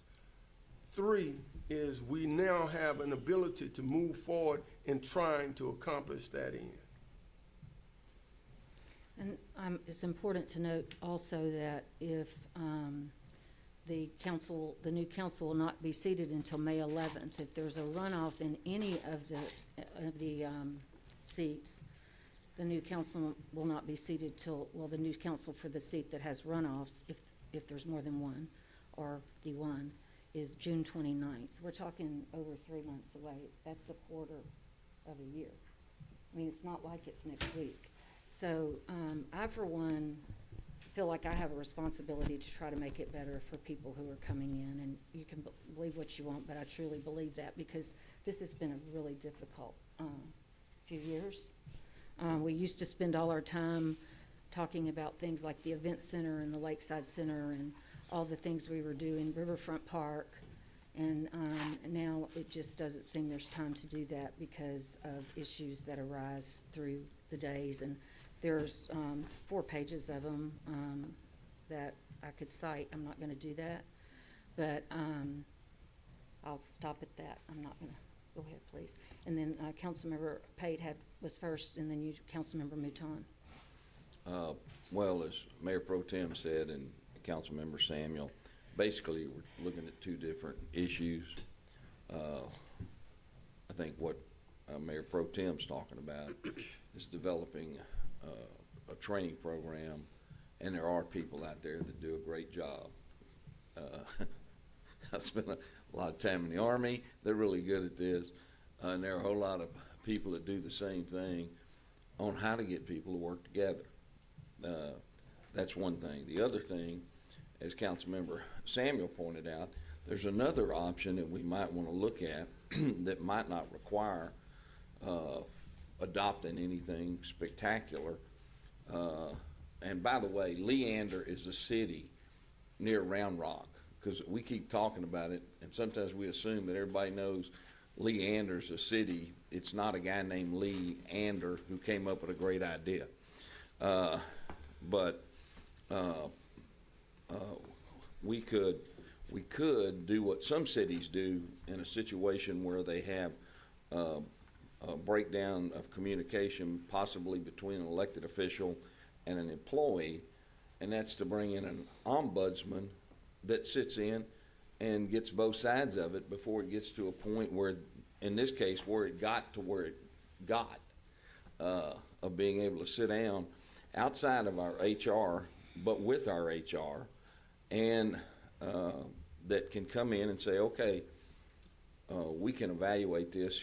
Here's the facts that are on the ground. And then it becomes a situation where somebody who's totally objective, who does this, and they're ombudsmen all over the United States of America that do this same sort of thing, if there is everybody's got a position, here's what I thought I did, here's what they thought I did, and the ombudsman can sit down and kind of work through this before it gets to a point where it even comes to council as an issue. It's the step after something's reported to HR where they can sit down and review it, particularly to make sure that the city employee feels like whatever they said, somebody heard it. And because we can't sit down with the city employee, they don't work for us. The city manager's pretty much in charge of everybody. The 1,251 employees that we've got fall under Kyle. Now there's a few exceptions to that. For clarification, our legal department, city attorney works for city council, city magistrate, and Tina Broussard. But everybody else falls under Kyle's basically his authority, and if we had something like an ombudsman for a situation that develops like this, we ensure that, number one, the employee felt like they were heard and they were spoken to without any kind of undue influence from outside influences. And that's just a thought, and that's not a reflection on the program with Leander. It's just another way to look at it, and it's something that you could do just like that when a situation develops, to bring somebody in where it is controversial, and it's a situation that kind of crosses over. That's just something to think about. Councilmember Mouton? Thank you, Mayor. Well, I would not want to take our citizens' tax dollars to spend because someone refuses to follow the rules. National League of Cities have several programs. Mayor Pro Tem Felshaw, as a matter of fact, Councilmember Samuel and I have talked to someone that is willing to come down and give a training class. But it's sad that we would have to have someone to come down to tell an adult how to act over and over and over. It is the same situation over and over. I've been on this council for 3 terms, going into my 6th year, and I've gotten along with 2 other different councils. The membership has not been the same, and I have not had a problem with communicating with the members on council. However, as everyone said, we want to just talk around what the problem is, and we all know what the problem is. The citizens of the city of Beaumont know what the problem is, and at some point, you have to address the individual. and it has not been addressed. Just frankly speaking, it's not been addressed. And when, like Councilman Samuel says, you go into executive session, we might as well not even have executive session sometimes. You have executive session, and before we can get out of executive session, it's on Facebook. It's online. So, you know, sit out here in front of the public and discuss it. You might as well. Because before we can even get to our cars, it is on Facebook. And that's been what has been happening. And the saying is, if you see something, say something. And it's been ignored long ago and should have never been ignored. So to wait and say that we need to let the next council deal with it, we're sitting here now. We are council members. We're all adults. And we need to act like it. Thank you, Mayor. Councilmember, any other comments? For the city attorney, have you looked at the program and the policy of Leander? I have. And what is your opinion of it? You're our attorney. What's your opinion? It's a thorough code of conduct, and it addresses, you know, how the council deal with staff, one another, and the citizens. And it does have consequences. And is it enforceable? As enforceable as any other statute, you know, subject to challenge, of course. Because again, as our city attorney, I'm correct in saying that part of the frustration that we may have is that we're limited on what we can do with an elected official. Is that correct? As you sit here now, yes. And I say that because, you know, this action has been had against a city council member. And in the review, in the last, the contemplated litigation that we discussed in the last several weeks, he's indicated that he would challenge any action that the city council would, you know, decide to make, citing to us a Fifth Circuit case where a Houston Community College trustee was censured by the trustee board. And I took that as, you know, contemplated against my city council, against the city of Beaumont as a contemplated litigation. So if there's a rule out there, it is subject to challenge. But if the rule stands up, then yeah, it's enforceable. Anybody can file a lawsuit. Anybody can file a lawsuit with proper filing fee. Is this a common practice with cities across the nation, as far as you know? I mean, is this codes of conduct? Yeah. Yes. So there are several in Texas. But with the thing about Leander is an independent board appointed by the council with its own legal counsel that answers only to that commission and not to the council. So is there a reason why our city has never adopted a policy? I mean, I was going to. I mean, you two have been on it the longest, so I mean. Well, back when Councilmember Alan Coleman, he wanted to do that, but the council as a whole agreed at that time that, I mean, we didn't have, I mean, we voted different ways and went on down the road. I mean, you know, it was no, there was no conflict whatsoever for me, 17 years. None. I mean, just none. And so the council decided that we didn't need that. And then you may remember a couple of years ago, because of some actions, the council decided to put rules in place because of, actually even staff brought things to us that were not done properly. And we put some rules in place, which we had never had those before. I don't remember exactly when that was, but you and I discussed it at that time, the council decorum. And so we have that, but it doesn't address some of the things we're dealing with now. But that's the reason, is because the council didn't believe we needed it at that time. Agreed? One thing. Do you remember that same way? Yeah. Okay. Well, in any other profession, if that were to happen, with an employee, it's dealt with. You deal with it. You don't just let it go. You don't just sweep it under the rug. I mean, that's a person that's getting up every morning, going into work to make a living, and to have to worry about being harassed by management or a superior, it's uncalled for.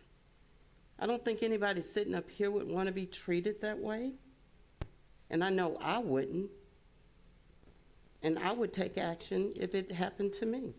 I just happened to have a career where I had a union, paid union dues, and I had a union that would fight for me. But to have an employee to go to work and to be harassed or intimidated, it's uncalled for.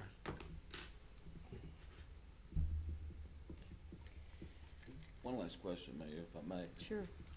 Is there any approaches that can be taken through the civil service, since we don't have those particular individuals don't have a union? You mean for the employees? The Civil Service Commission? No. Civil service only applies to police and fire. Okay. In their terms and conditions of employment. And of course, they're union. Because they're union. Yeah, civilian employees are not union. The state only allows municipalities to recognize police and fire unions.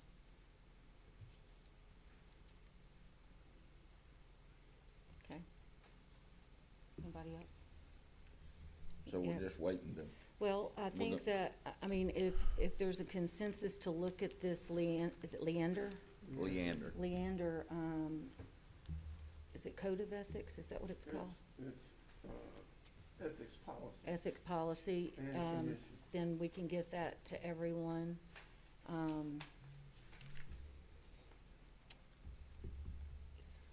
Is there anything else we need to discuss? City Manager, the employee works for you. Can you tell us where we are on this? It's, as far as we're concerned, the matter's over. I mean, the public may be watching this wondering, What what are we're they talking talking about? You had one council member and a citizen go into one of our facilities, and there were discussions with one another. It's on video, but you don't hear the audio, so you just see people talking. And what happened was the employee went to our Human Resources Department, which we call personnel, and filed a complaint. And when any employee does that, we have an obligation to look into it every time, especially when it's written. So the employee felt like she was, in her words, bullied and intimidated. And she had two co-workers that heard different portions of it and said the same thing. The council member and the citizen say something very different. And so you have two people saying one thing and three people over here saying something different. So there's not really anything you can do beyond that, meaning we took statements, we looked into it, and it is what it is. You have conflicting statements. So as far as we're concerned, the matter's over. At some point, maybe the council member could just say, I'm sorry that this incident happened. Not that he or she is saying they did anything wrong. Maybe they just say, I'm sorry the incident happened, let's move on. So y'all are having a discussion today really on two different matters. Number one, only the council can police themselves. I mean, it's up to the council to do that. No one else can do it for you. I mean, city staff can't do it. Only you can do it. So you're having a discussion about, different maybe council members taking different action and what can you do about it. That goes to maybe what the city of Leander's done. I haven't not seen that. Councilman Samuel told me about it. But again, that decision, whatever that policy is or whatever they've done there, again, that's a council decision. If the council voted 4-3 or got 4 votes to do something, then it's implemented. The other matter we've been talking about, you've alluded to, is, you know, if council members take certain actions or do something that y'all may feel is inappropriate. Again, that's up to you, what you find inappropriate and what you want to do about it. No one else can police that. So I just want the public to know you're talking about things that only you can control today. We can't. We work for the 7 of y'all, and I'll be happy to answer any questions you have. Well, I'll say this. We were in an executive session a couple or 3 weeks ago. We were all in there, everyone up here was in that room. And we know what was said. We all know what was said. We all know what was said. But for a council member to go outside of that room and put something on Facebook that was totally not true. First of all, we didn't vote, and it was said we voted. You can't vote in executive session. That might be because we're trying to set us up for an Open Meetings Act violation that I think someone did try to make that happen. But regardless, the bottom line is, that is one item. There's a whole bunch.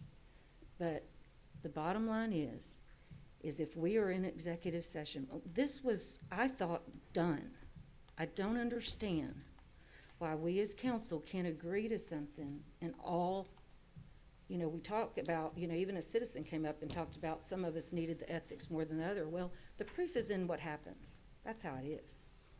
And I know for certain that everyone in this room agreed that we needed to move forward with this. Everyone, not in this room, but up here, exception, with one exception.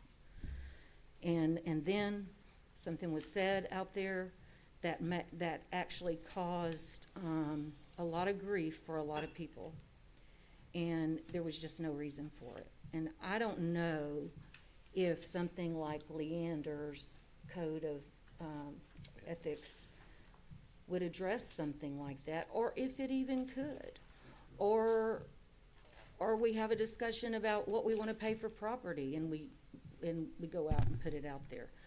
I mean, time after time after time after time, and y'all, a lot of people out there might think that there's a witch hunt or there's a vendetta. There's not. I just want it to be better for the future councils, and the last thing that I want is for our council to be dysfunctional.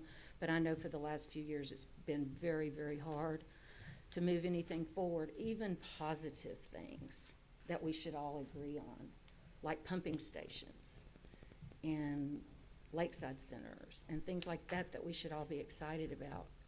I can remember being excited about those things through the years. I wish that y'all could too. So if you will, Councilmember Samuel, if you will get that information, or City Attorney, if you have it, if you could please send it out to the council so we can review it. Would it address some of the things we're talking about? It addresses all of that. Okay, all right. I will. So I haven't seen it yet, but if you'll get that to us, we'd appreciate it. Does anybody else have any concerns, questions? Does anybody not want to receive Leander? Okay. All right. So that concludes our work session. And so now would be the time for any citizen who wishes to speak. If you would like to make public comment today, now's the time to do so. If you haven't already done so, as I mentioned earlier, please go ahead and fill out the green slip, hand it to the city clerk. We'd appreciate if you keep your comments to 3 minutes. The green light will come on when you approach the podium, and the red light will come on when your time is up. Landry Roundtree, 1565 South Major, Beaumont, Texas.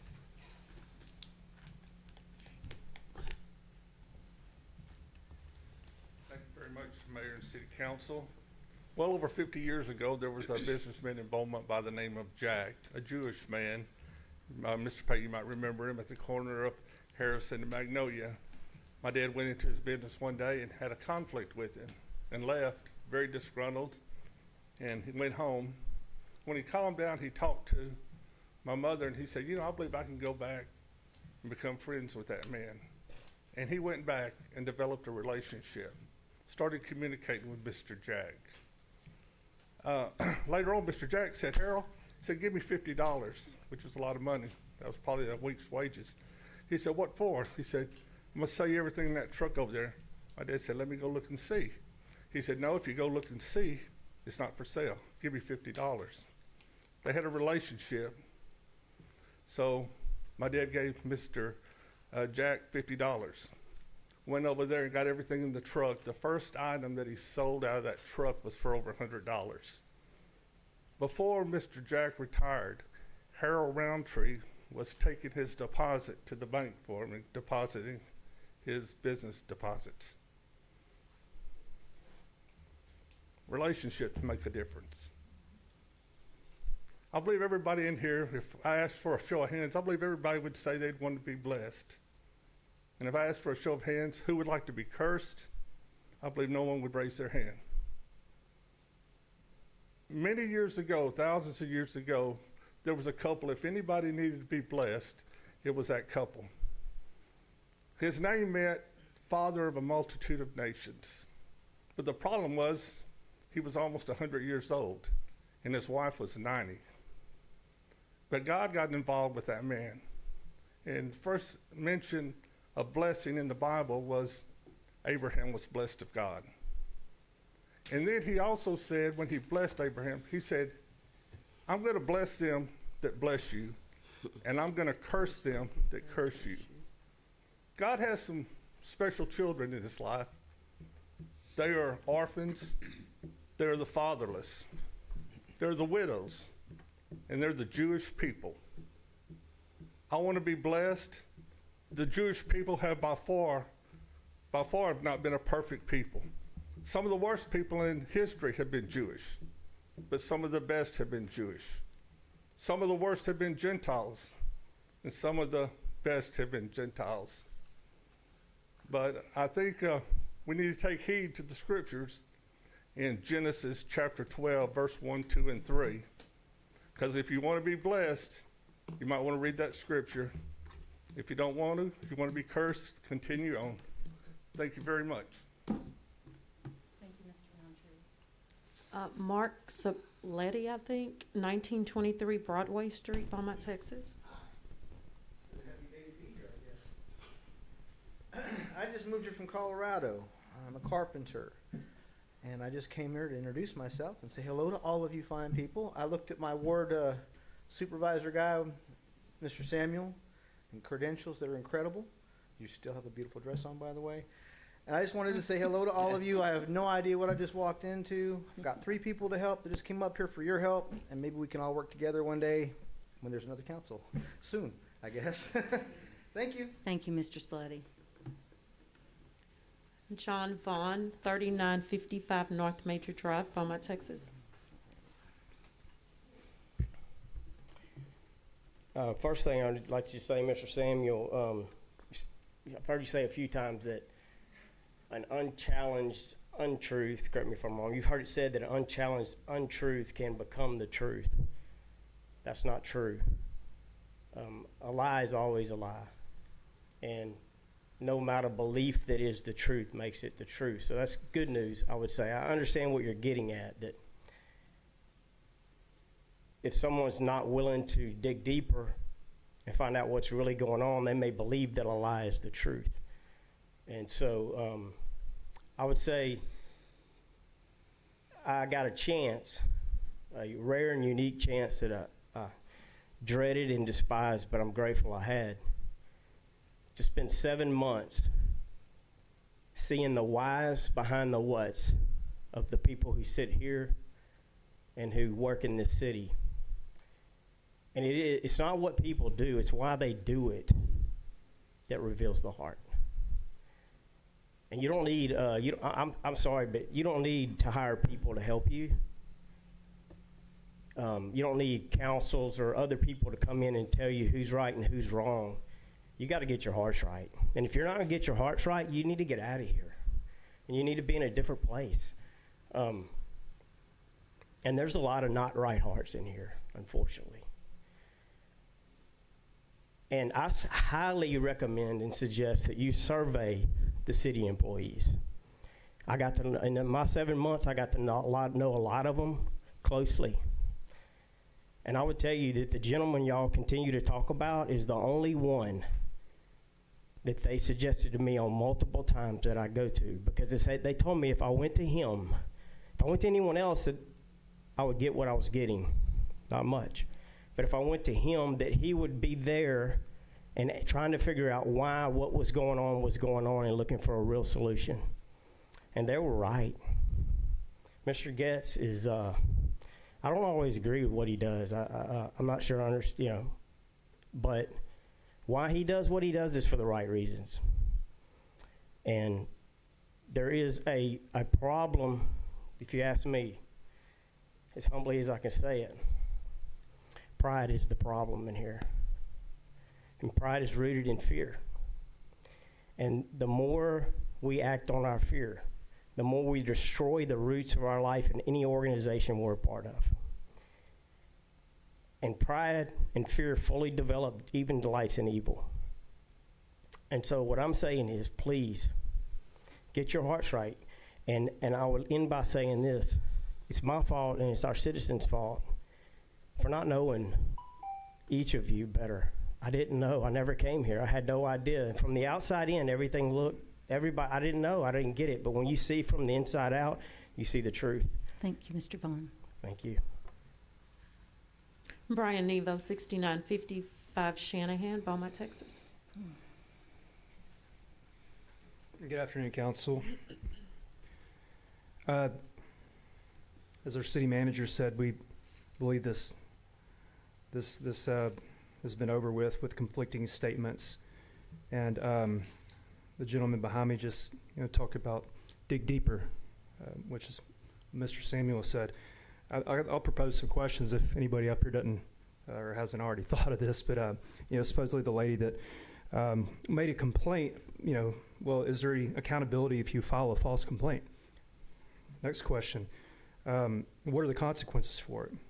And here's the main reason, was she told by the center manager, Stacy Lewis, or the son, to pass out campaign material the other way? And also, why aren't we backing the tape up to see who put them there? Why is it only to see Mr. Getz and I walking around there? That's all the questions I have. Thank you, Mr. Nevo. For future, please don't use city employees' names. Appreciate that. Begita Hernandez Smith, 1080 Shakespeare Avenue? Drive, Beaumont, Texas. Sorry. So, good afternoon, everyone. Afternoon. It's really great to be here and see you all. I did not plan to speak, but it's imperative that I speak. I second every comment that came before me because we have to be able to do the right thing. And as politicians, we have to make sure that we are invested in doing the right thing. We spent about 45 minutes talking about a plan for a solution. Pointing the finger. The finger, we have to get over pointing the finger. And yes, there is question of character and there's question of ego, but we have to get over that to actually get to the plan to form the solution. My recommendation is that that employee definitely needs to be addressed. And Mr. Hayes, you said that is, so you're following human resources protocol to make sure that that employee has been addressed. I would imagine some type of coaching or some type of making sure that that employee feels good to continue to deliver her or his service here.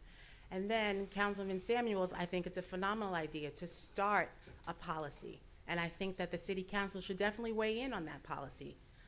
Councilman Felshaw, you talked about the fact that there's going to be a new City Council. So by all means, let the current City Council start the policy, let the new City Council weigh in on the policy, and I do agree. And it's not about, I do agree with the gentleman's comment about your heart needs to be in the right place, but sometimes we need to be guided.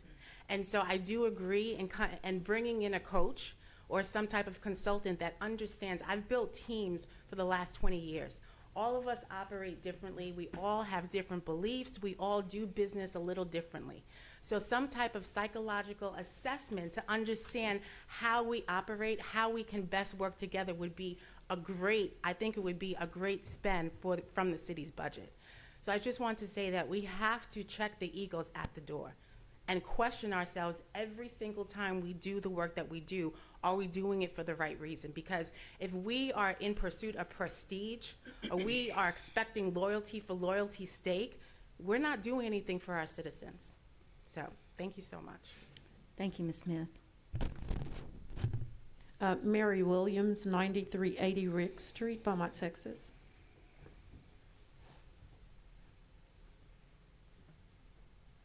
Good afternoon, Mayor, City Council. First thing I would like to say is give honor and God the glory from making it through this day today, I'm surprised, City Council, we didn't have a proclamation for our BU champions, Beaumont United Championship. It's really sad because we have a parade today, a pep rally at Memorial Stadium. These boys went 31-0.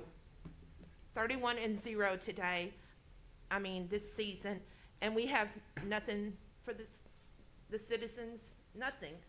We should have this whole street in maroon and gold. I'm not gonna get emotional because I'm really, really upset. These kids worked hard. They were told that they would never make it. They said that when these schools merged, when Ozane High School and Central High School merged, that these kids wouldn't make it, that there would be killings and stabbings and fightings. It's not gonna happen. It's not gonna work. Look what happened.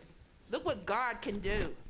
He brought these kids together and they worked together like grown adults should do. Work together. Be a team.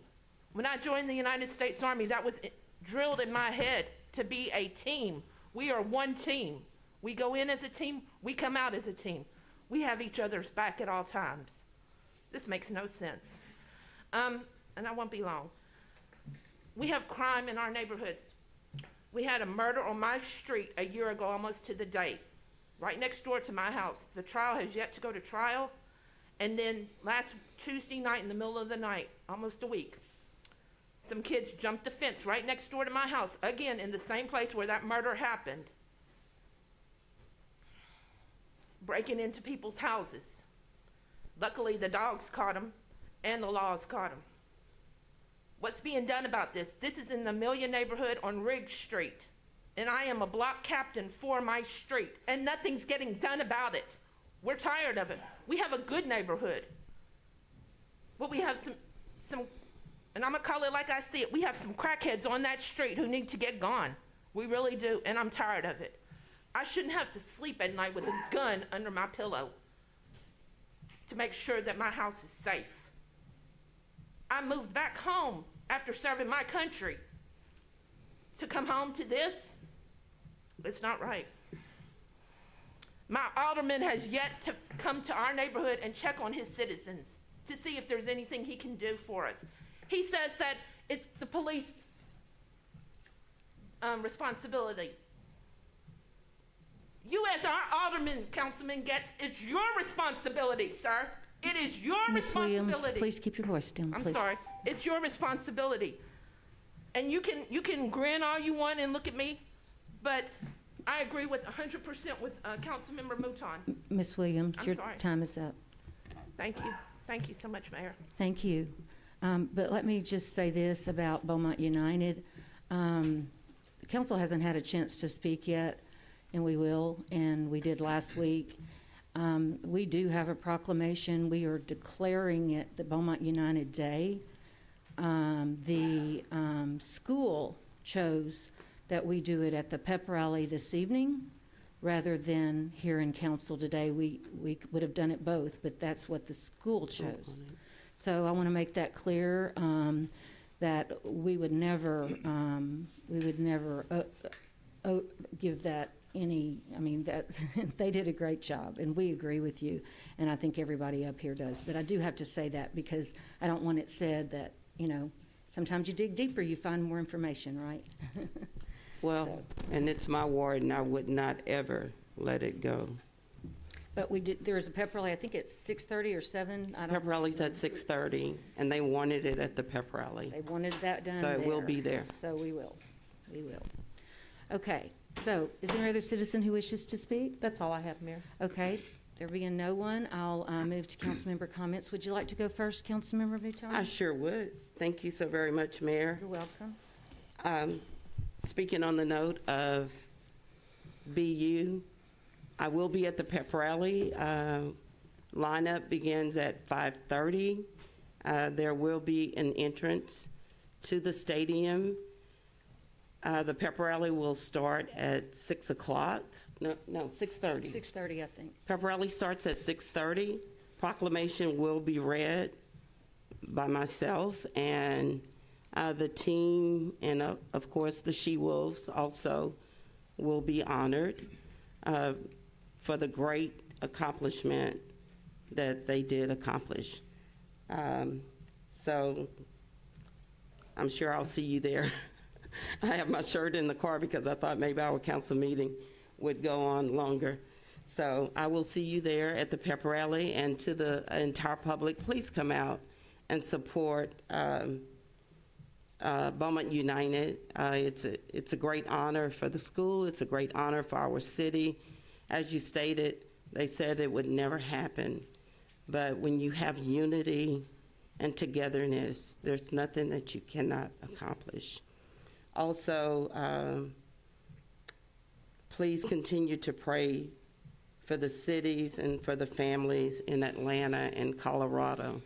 The gentleman that came to the podium and spoke, he was out in the lobby when I entered to come in for council. Didn't know who he was, never seen him before a day in my life. I said hello to him, I greeted him, he greeted me. That's why he made the statement that you still have a nice outfit on, and didn't know who he was, but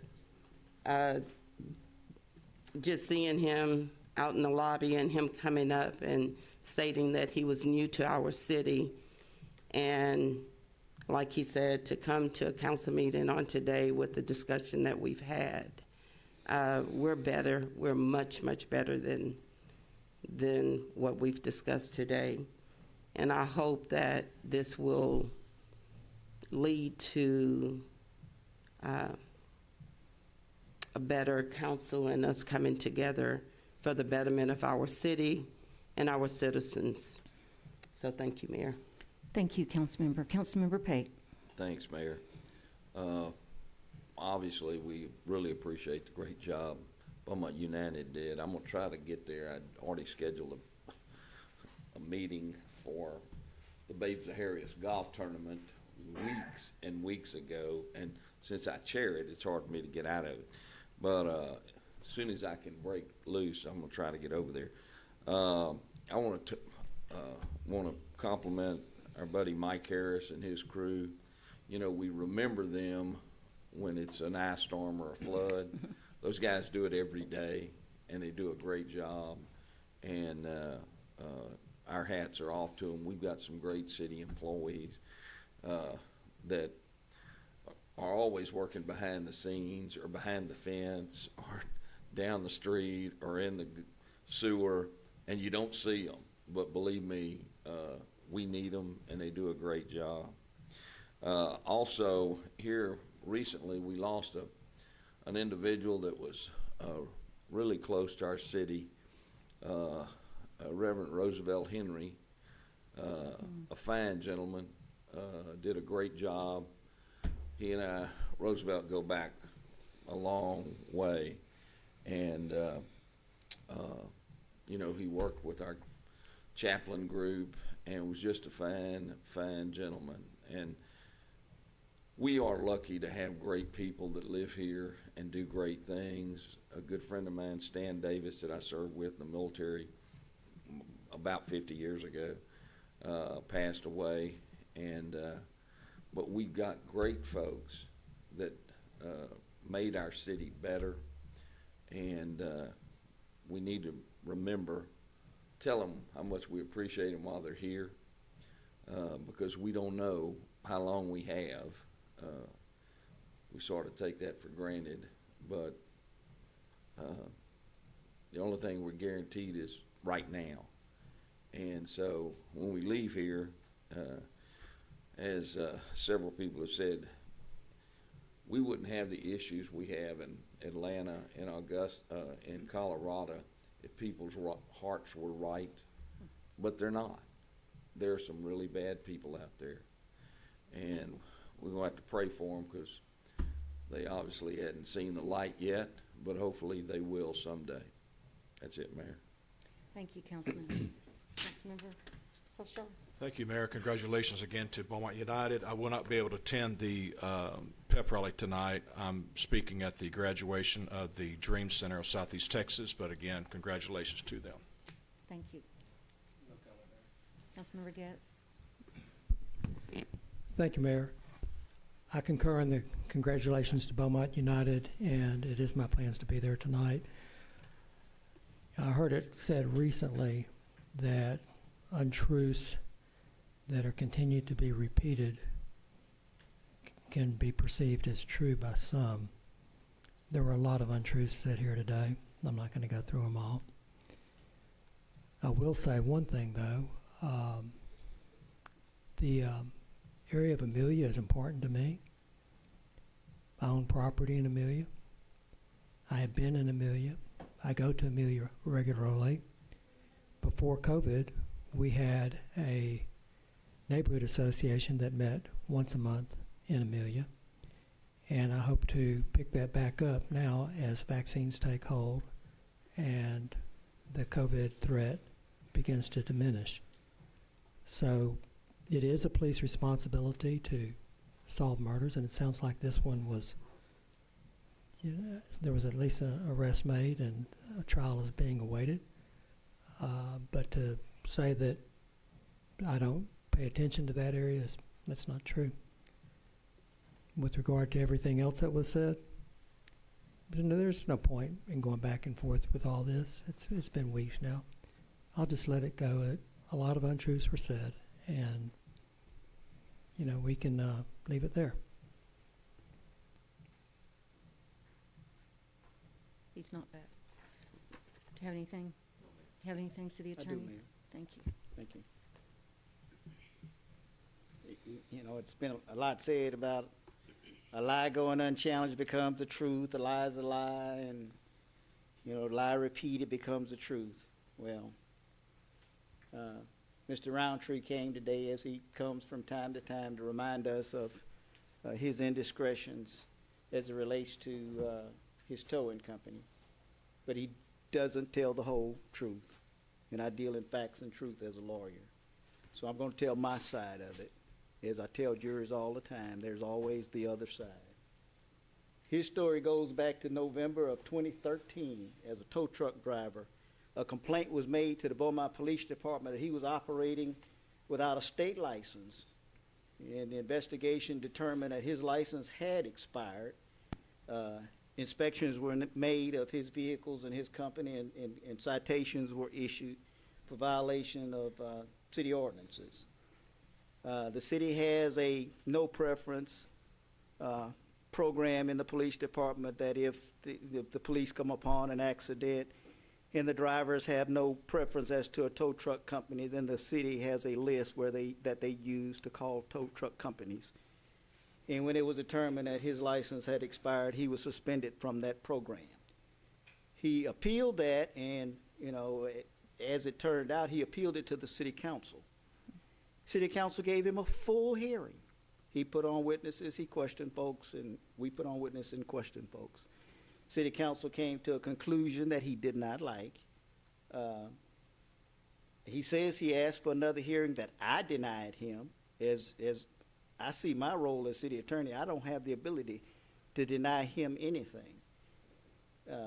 It's a decision of the city council. He said Mr. Getz made an effort to get him a second hearing, and if that didn't happen, then that didn't happen. He sued the city.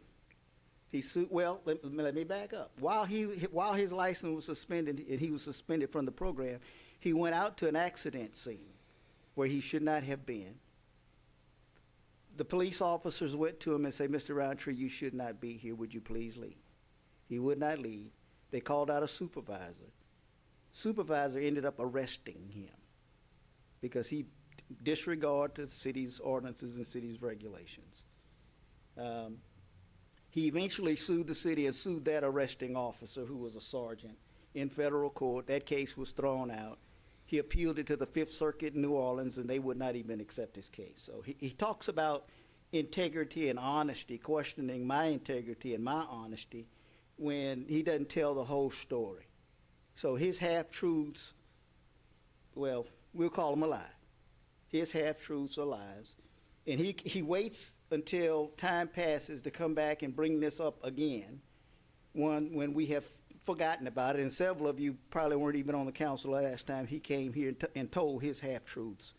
And I will be here every time he comes with his half-truths to give you the other side of the story. Honesty and integrity. If we're going to talk honesty and integrity, let's be truthful. That's all I have, Mayor. Okay, thank you. So, Beaumont United won, and we're very happy. So I will be at the pep rally tonight, even though I'm letting you read the proclamation. I'm gonna be there. We're very proud of them, and could not be prouder, because Beaumont needs things like our teams that come back winners, and we've had quite a few of those, and I hope we'll continue to do that. I want to let this go, but I've got to say, there's nothing that I've said today that was a lie. And I have proof for everything I said. So I just really don't like this calling me unethical, saying I have a vendetta. That's all put out there for a reason. Don't really know why, because I'm going away. But it's really sad, and all I want to do is make it better for the next council, and I truly want to do that. There's things that are done consistently and constantly that I could show you proof that are underhanded and not in the best interest of our city or our citizens, and that's the truth. And I think most everyone up here, maybe not all, but most everyone up here will agree with me.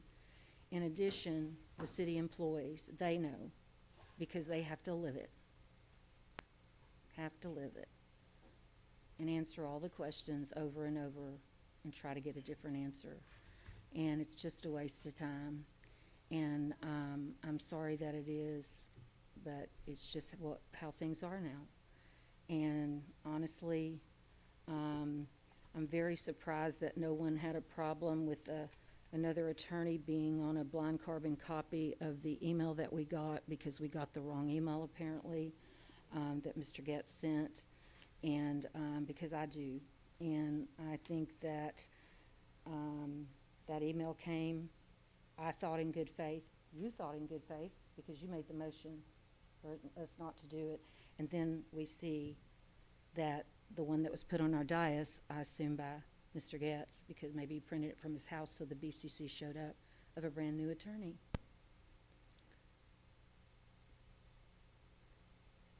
That's not in the best interest of our city as a council member. And that's all I have to say, except go Beaumont United. Thank y'all. Mayor, before you recess. Yes, sure. To pick up on that statement that you just made about the blind copy to the lawyer. Yes. As city attorney, I still consider there to be contemplated litigation against the city of Beaumont in that regard. I understand. Thank you. So do I. Thank you.